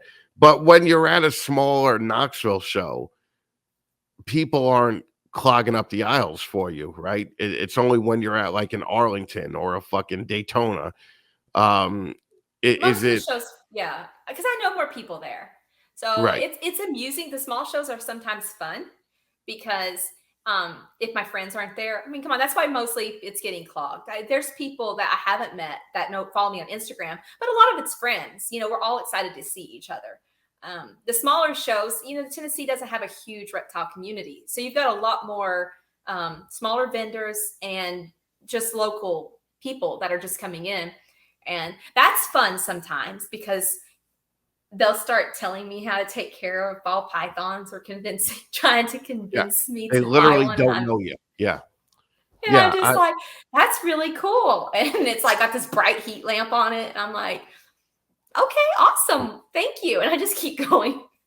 I went to the Knoxville Show Me Show, and I had people coming up to me saying like, oh, that's a cool hat. Do you do something in the reptile community? And I'm just like, fuck you, you idiot. It was like after, being on stage for 20,000 people, and then you go to the supermarket the next day and your neighbor asks you, are you still doing music anymore? And you're just like, oh, what the fuck? I just had 20,000 people fucking cheering for me, man. I don't really like being recognized though. That is the true thing. Like I know people say that, but right. When I was doing physical therapy last year, and I just remember the lady that was doing my physical therapy, I was really tired. And I said, I'm finishing a book. It's got to be up. And she's like, okay, great. And so I come back on Monday and she says, did your book, did you get it published in time? And I said, yeah. And it actually is an international bestseller. And I go on. Well, another lady that's working out, she says, oh, what are y'all talking about? And so the physical trainer goes, oh, she's an international best-selling author. And the lady sits up and goes, oh, what's something you've written? And I'm like, come on, like I'm in the boondocks. So I say klutz. And I'm like doing the little bike thing, right? She pops up off the table and goes, klutz, I know klutz. And she says, my friends, I was needing something to read. My friend's like, you got to download it. It's so funny. I'm horrified. So I'm on the bike going faster and faster. And I'm like, ha, that's great. And it's like the most awkward interaction. I had no idea what to say. It's just like, that's awesome. It's because the woman starts reading animal porn right in the physical therapy office. And Brittany's like, yeah, I wrote that. That's what I did. Don't shut up. Let's get back to the dumb ball pythons. Have you put any money into anything new lately? The Cosmos was my last big purchase. Okay. That was a lot. That was like, go ahead, say it. You want to say it. It was like 25K-ish. Yeah. It's like, Brittany's like, it was 25 grand and I just threw some book money at the originator and, got that snake in my collection. No, I told him bad jokes. That's how I won him over, was with my awesome sense of humor. Stop. You win people over by fucking people that still think that there's a chance to have sex with you. Okay? That's it's my sense of humor. It is not. It is not. Okay? Because fucking I've been watching these videos of you fucking running up to Johnny and telling him a stupid joke, and the look of exhaustion on his face is just like, I feel for that guy so bad, because he's heard 100 other ones that day that you didn't record, okay? But you recorded the one that you thought was funny, and he just turns away and continues what he's doing. I have never seen Johnny laugh at one of those jokes. No, So he doesn't laugh. And what's really sad that you all don't get to see is, I can't remember jokes. It's a glitch. I cannot ever remember a joke. He has told me the same joke since we've been married, and I still don't remember the punchline. So a lot of times I'll run into the room to tell him the joke before I forget it. And I'll hit record. I'll be like, "Hey, babe," and he turns around, and then I can't remember, and I have to stop the recording and start again because I can't remember. But I do have one for you. This one's for you, Chris. Okay. okay. So All right. You know what? You have one for me. I have one for you too. okay. So, do you know why aliens don't visit our solar system? Why? Because they checked our ratings and reviews and saw we only have 1 star. That's the same one Johnny gives me. Oh, come on. That was a good one. That was the good one. That was the good one that you chose to tell on the show. Johnny just yelled, "No, it wasn't." All right. I'm going to tell you a joke that'll guarantee to get Johnny to laugh. Okay. Okay. What's the best thing about fucking 28-year-olds? I don't know. There's 20 of them. Boom. Pedophile joke. Right? That's so bad, Chris. You gotta cut that out. Oh, that's so No, bad. that's not. I would like you just to tell Johnny that joke. Okay. And you don't have to If I record could it. remember it. But yeah, no. See if he laughs. All Oh, right. man. So what do you got on record for clutch count this year? Oh, we are just getting started. It has been slow. We are hoping to finally hit over 20 clutches, which is big. Most people think I have a lot more snakes than I do. Right. Some of our that's a exciting low things, number. we did hatch toward the end of last year. We hatched the first Cosmos clutch. And if all goes well, we'll have more this year, and we'll actually get to place some for everybody who keeps asking. I have so when I first got started, of course, I bought into Monsoon, and I went in on triple recessives, trying to put the hypo and the clown and all this other stuff. So those are finally all breeding. And I'm really excited about that because, I have not produced, we did our joint project with Justin and produced a couple of monsoons, but we've not produced a monsoon here. We've produced some really cool heads.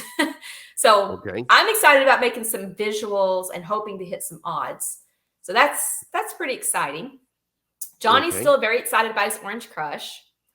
I had my first blood python ovulation, and I have 2 boa girls who their follicles are really big, so it looks like they're going to go. That's pretty exciting. And we today are hatching Barons racers, blue Barons racers. I don't know if you know what they are, but they're really cool. We imported them from Belgium a couple of years ago, and they were kind of like an aqua teal color, but his are blue, but it's line bred. So, you get some variants, but they are blue. These are really cool looking babies.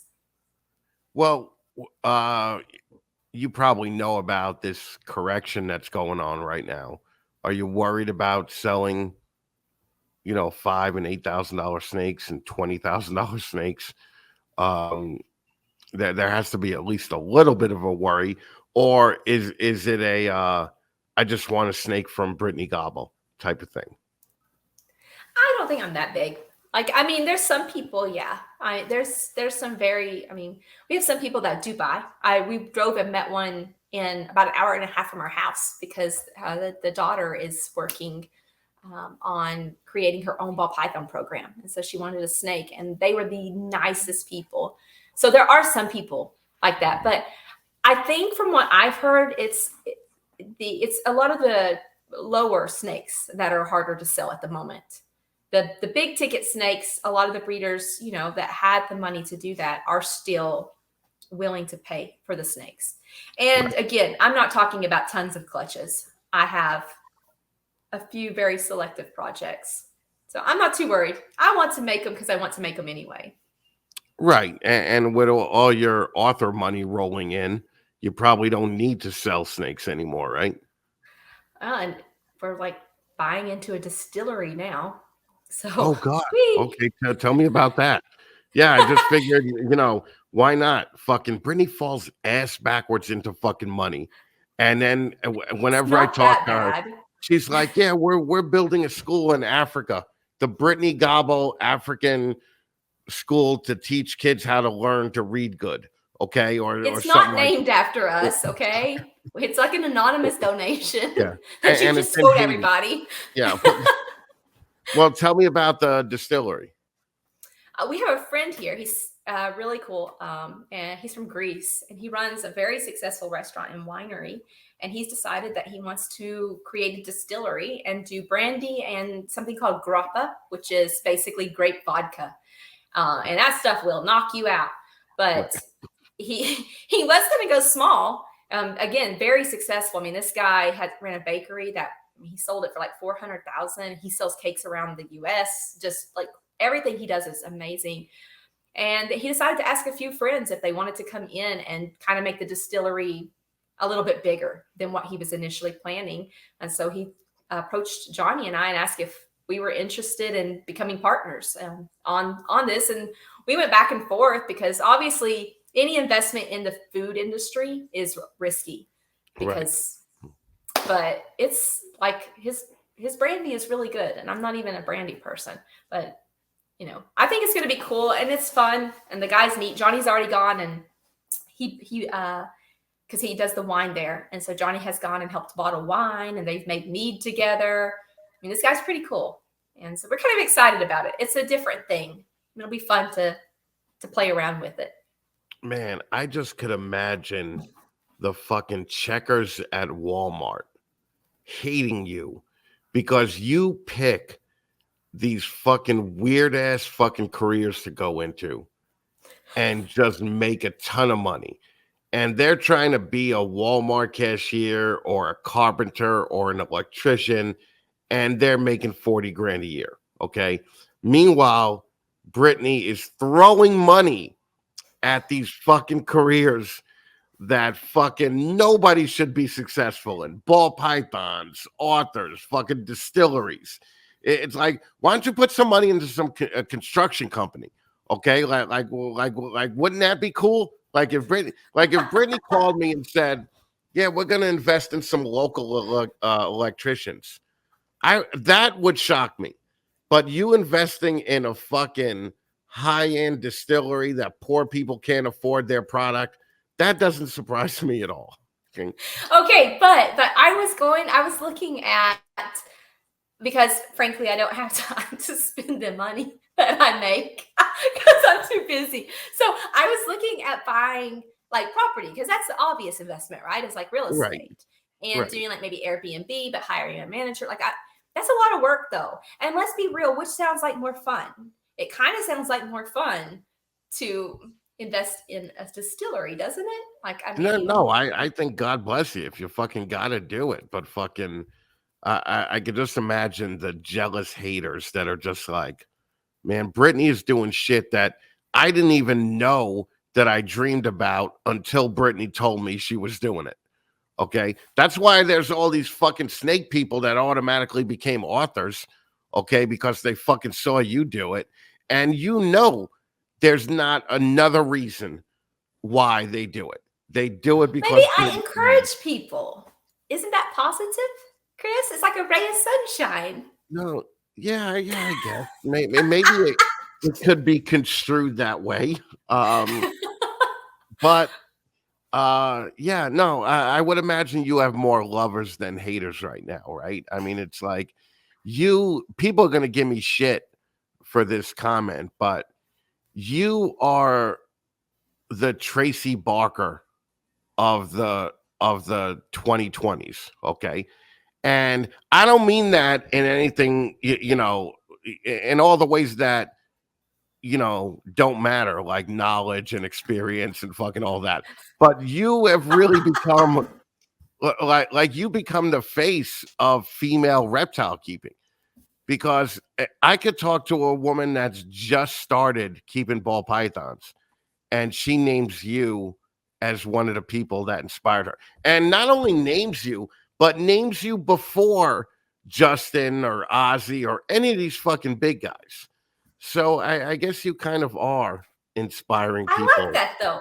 I like that. I remember like one of the very first, I think it was the first Tinley I think I went to.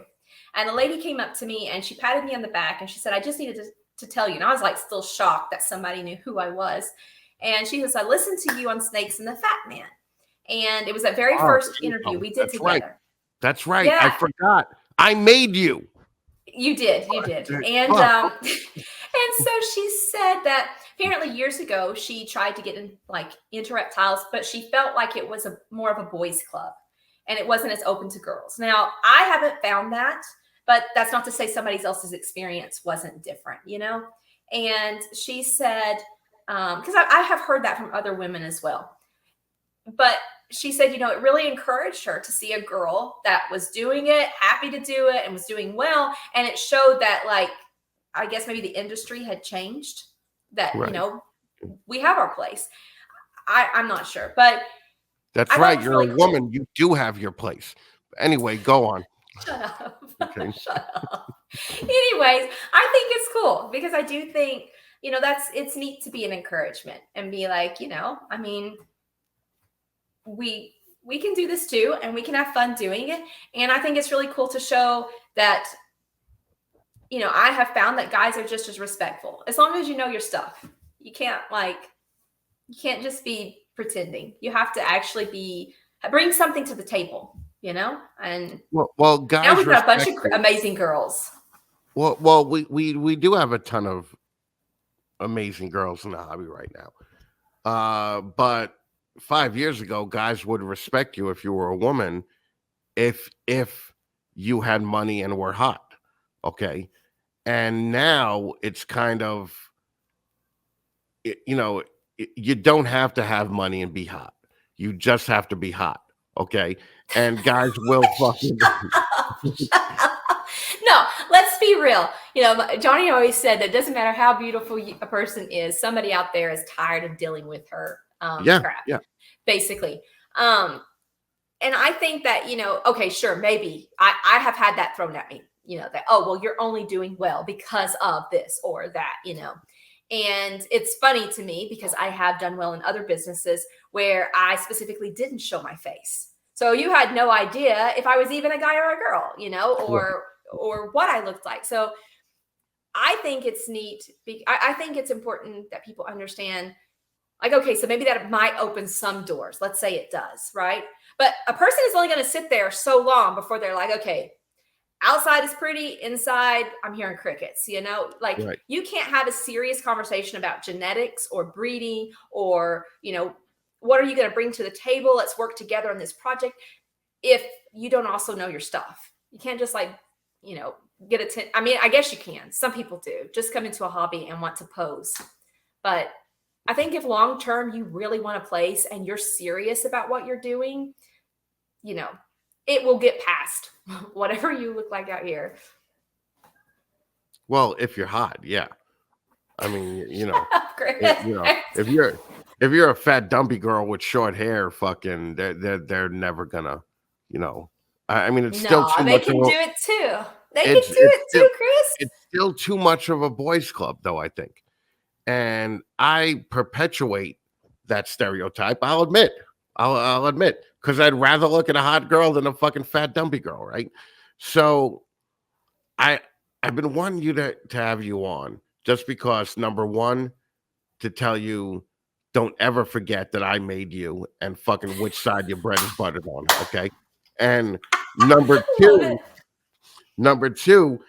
I'd like you to straighten out all of my haters that fucking accuse me of being sexist and misogynistic and everything else. I want you to tell them about the real Chris. Then you should have cut out the last 10 minutes. I can only do so much, Chris. I am not a miracle worker. No, look, it's just the way it is. It's just honestly the way it is. But it's not only in the reptile industry, though. It's in every industry. You know, if you were working for a banking company, you know, you're not going to send out your fat, dumpy workers to the trade show. You're going to fucking send out the best looking fucking people that you can, right?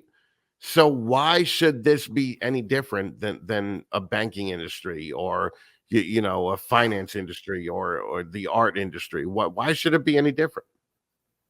Well, but you can also make the argument that you send out the people with the confidence and the charisma. Because I've seen some YouTube things where they've shown like the traditional, what people would have found more attractive. And that Right, person didn't carry themselves with that confidence and that professionalism versus right. the person that maybe would have been overlooked, but put on a nice suit and presented themselves, and everybody flocked to that person. So again, let your inner Well, beauty shine, right, Chris? well, no, no. Okay, no, that's not the case at all. Because like even women have it so easy.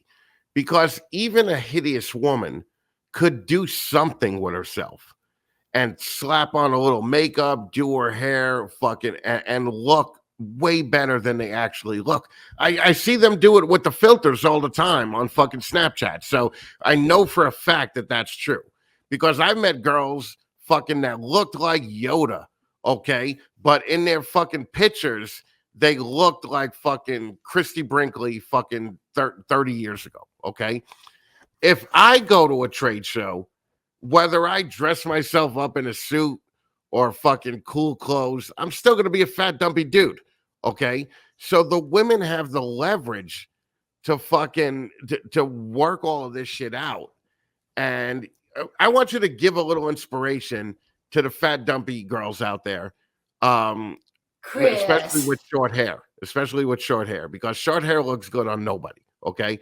So give me 3 Brittney Gobble dues that people could fucking follow and fucking kind of up their game a little bit in the reptile world.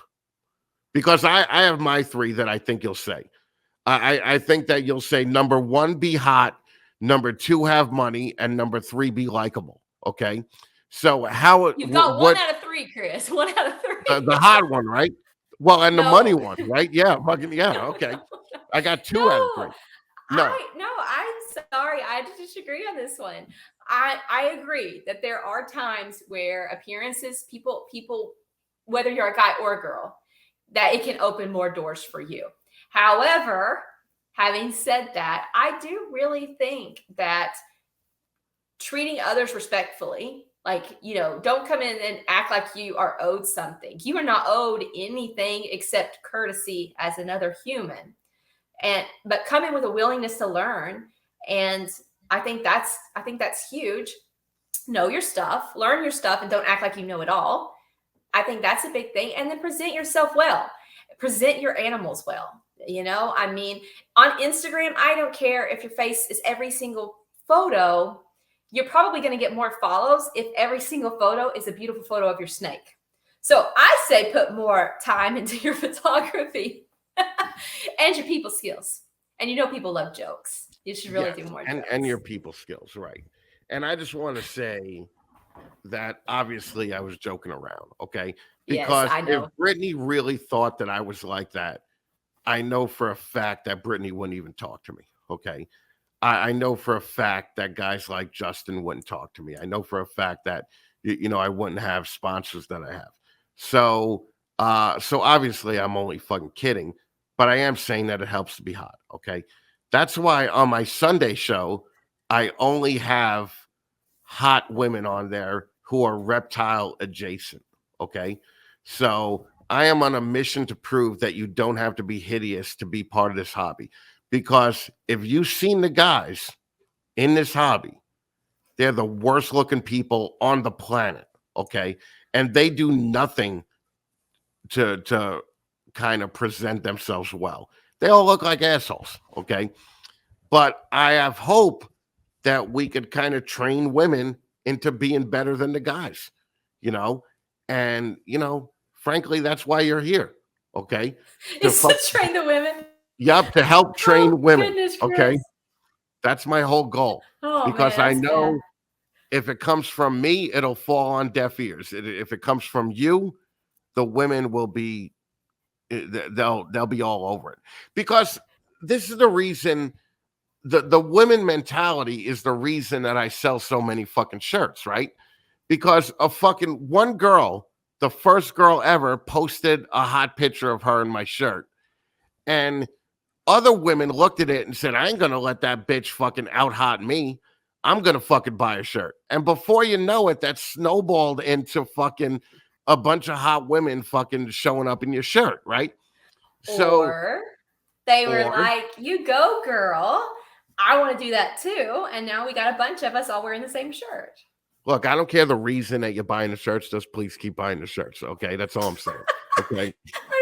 I love it. No, I want to say though, yeah, I know I've seen some of the talk of how you come across, and you know, you'll probably try to cut this part out, but I still stand by that you're the ooey gooey teddy bear on the inside. Yeah, I'm gonna cut that part out. Yeah, I figured. Who loves stickers? Send him lots of stickers. Yeah. Shut the fuck up. You better stop with that shit. Right? Okay, so I still remember though that the part that kills me is, you know, I hear people and he doesn't care, blah blah blah. And I remember when, I guess it was a year and a half ago, and I went through a really scary thing with my health where a test had come back and they had basically said it's positive. It's a slim chance that it's not positive. And if this was truly what I had, I probably had like 6 months. I did not have a long time. And I remember I was freaking out. I mean, it was like very traumatizing as a family to wait for this testing to come back because we didn't know what was going to happen. And I did not tell, but I think 2 people. I didn't post it on Facebook or anything because, I mean, it was very traumatic. But I told you, I think you called me and kept calling, and I had to finally answer and tell you what was going on. Yeah, actually, if I'm honest. That sounds more accurate. Yeah. Okay. Yeah, I think you didn't let me leave you out of the loop. And I told you, and you were very sympathetic. And then at the end, you said, you know what? Here's the upside, Brittney. And you're like, you're going to die young. You'll die beautiful. And you're like, that's what really matters. And I laughed my butt off. It was the first time I had laughed in like weeks, because it was such a Chris thing, but you had sat there and listened, you checked up on me, you figured out something was wrong. You know, I have how many friends, but you had figured out something must be wrong. And then even then you checked in on me. And I've sent you photos where my face has been twitching. You like no makeup, you know, my face is like jerky, and you're like, yeah, that's hilarious. You have a natural twitch, you know. So people can say, you know, Chris is only about the looks, or that you're sexist or whatever. But I see a guy that, yeah, you keep your exterior going, you got your jokes, but I still see someone that's very honestly has done a lot for the women in the industry, both like on the podcast. You know, we joke about you having made me. A lot of people did learn about me first from the podcast and then being on subsequent podcast episodes. And I mean, different things. Some was the photography, but that's where the running joke, of course, if anybody's wondering, is, you know, Chris made me, is because my career took off thanks to Chris's podcast. That's right. Yeah, and I think that for all your bluster, I think honestly, you know, you share the photos of the hot girls, which some people don't like, but I know when you share stuff, I get follows. And people are like, oh, this is someone else I can check out. Or this is another girl. Like, you find girls that I haven't seen. And it's like, someone else I can follow, you know, because I want to support other females in the industry. And, you know, sometimes you'll see, and it's not a bad thing, but sometimes it's like for Women's Month, let's do women episodes. And you're like, let's celebrate women all year round.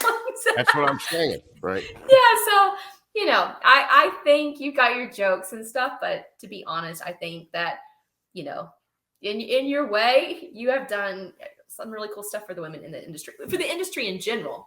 But I do think that you give us a platform, which is cool. It's what I do, right? Seriously, thank you. Thank you for that. I would hope by now people would understand it, but they do not, based on the amount of hate mail I get. However, not one girl has said no when I asked them to be on the Hot Girl Show on Sundays. Like, literally, like I know that some of these people probably hate me. And they're like, you know, fuck Chris. Oh, yeah, but I'll go on the show. You know, I'll go on this Hot Girl Sunday show. So, and that's fine. You know, I'm very shallow. I could fucking deal with that. But thank you. That means a lot to me. That comes from you, you know. So I love that when you did the Zoom calls with the breeders, that, you know, it's like, oh, Chris is, you know, nasty or whatever. And then you do the Zoom calls and the girls would get you to blush. It was the girls that made me blush, man. Like, I can't hang. oh yeah.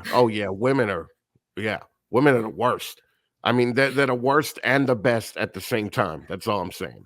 So It's just funny. yeah. If you were really everything that you try to portray yourself as, I don't think that they would be able to get you like that. Yeah, but I'm a pig. I'm a well-known pig. Okay. Yeah, without a doubt. All right. I'll fucking Okay. I'll fucking We'll let you think that we still believe that.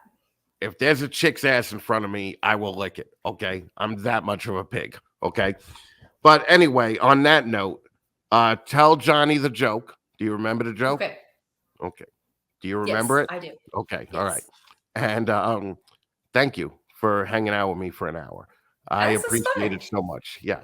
All right. Well, this is coming out on March 1st. So next week. So I will let you know when it comes out and we'll go from there. Okay. Sounds good. Oh, Thank how you. could people get in touch with you? Oh, everybody knows that by now, Krista. Yeah. I'm just saying, you know, you might have some new people that fucking have been dead to the world in the last 3 years and have never heard of you. So how do they get in touch with you? Gobble's Reptiles is most of my social media. And we have a YouTube channel. We do have some videos that are going to come out. We're planning several. So that's Brittney Gobble Photography. And I'm Brittney Gobble on Facebook. So if you just want to follow the personal one, but I warn you, it is weird and it's a wild ride. Yeah, it's definitely weird. It's definitely like, yeah, it's weird and there's a lot of horrible jokes on it. So If you like Brittney, jokes, I got it. yeah. If you like jokes, this is not your girl. Okay. All right, Brittney, thank you so much. I'll talk to you later. Okay. Thank you. Geeky Geckos is Arizona's largest gecko breeder, and they're helping usher the fat man into the leopard gecko space. They have a really popular YouTube channel for education, care, and breeding, and all that other fun shit. And they have an active community on Instagram, Facebook, and Discord over at Geeky Gecko Creations. Oh, since they're in Arizona and it's fucking 98 degrees there in the winter, they could ship year round. Plus, if you buy from them, they basically have free consultations about your collection for life. That's forever. Forever and ever. Call or text Frank today at 480-299-7657 with any questions or inquiries that you have. That's a fucking man that stands by his shit, that he's willing to give out his fucking cell number to all of you degenerates. There's another Snakes and the Fat Man special with Geeky Gecko Creations. It's hard to fucking say. There's a special 10% discount on all applicable animals using code SATFM10 at checkout.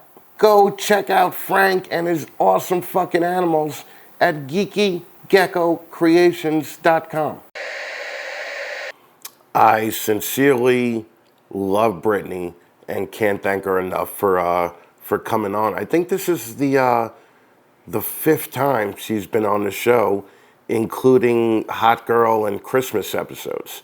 So I'm pretty happy that she just keeps coming back. And I know she's only doing it because she's my friend, but I still appreciate it. If you like what you saw here today, join our Patreon family at patreon.com/snakesandthefatman. I know, you have to actually type that address in your browser because Patreon won't let you search for me. It is what it is. But you could be like all of these fucking cool motherfuckers out here that rock my world. You get exclusive videos, you get exclusive discounts with some of the companies that my guests run, and it's really just a fucking fun time. I'll tell you what you don't get, though. You don't get a Discord. Discord is fucking toxic. Fucking all you people in Discords just fucking find a way to spread the hate in the fucking reptile community, and I hate you all. okay? So when you subscribe to patreon.com/snakesandthefatman, you will not get a Discord. We do not promote that here. It's garbage. We have cool enough shit on our Patreon page not to need one.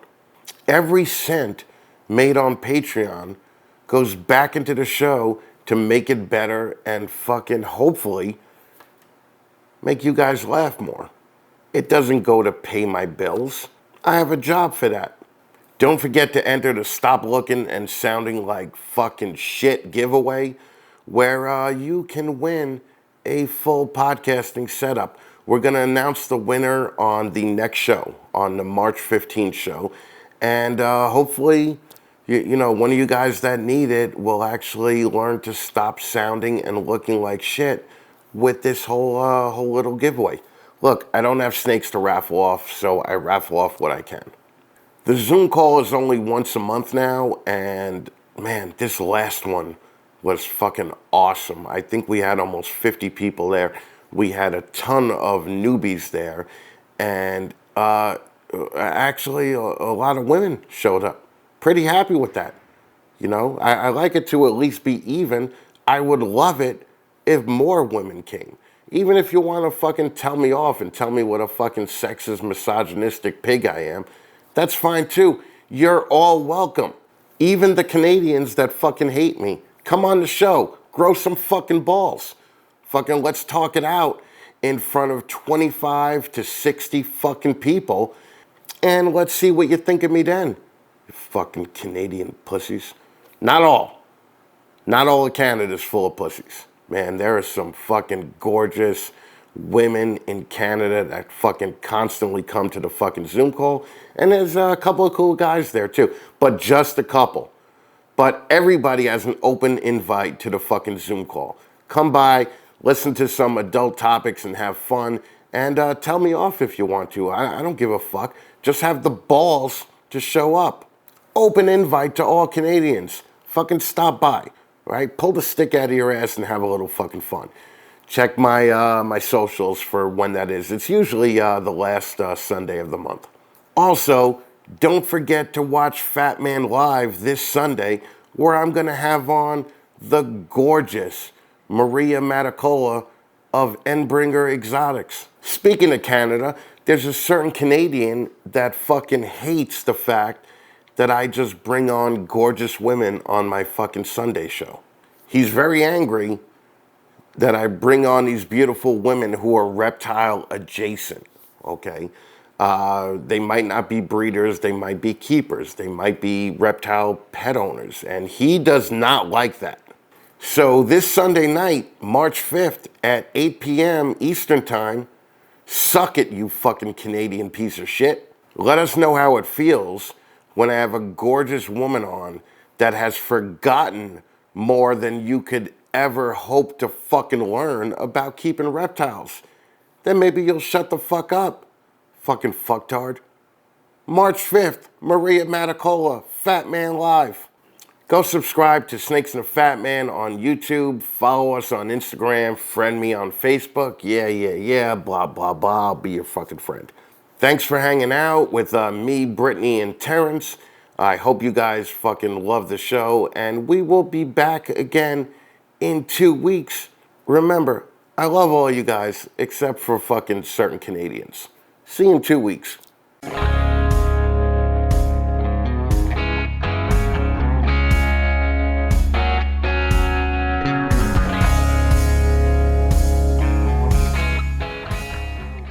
Everyone talks their own shit about what kind of racks you should buy. Metal racks are great, but everyone doesn't want a goddamn 7-foot high, 6-foot wide, 2,000-pound metal rack in their fucking house. That's a 2-refrigerator footprint, man. 2 fucking refrigerators. Sea Serpents makes insane quality racks that could fit anywhere. They're stackable PVC racks that are living room friendly, and they're shipped fully assembled with heat tape already installed. Just plug it into a thermostat and you're ready to go. When we had the shop, we had over 20 Sea Serpent racks there before they ever became a sponsor of Snakes and the Fat Man. I don't breed much anymore these days, but I still have a few racks here in my house, and you could be goddamn sure that they're Sea Serpents. Oh, and they also make hot box incubators. Probably the best reptile incubators made in America. At the height of our breeding business, we had 4 4-foot hotbox incubators. And again, I still have a small hotbox incubator here in case anything I keep actually does breed. Go to seaserpents.com and check out their incredible selection of PVC racks and tell Chris Nettles that the Fat Man sent you.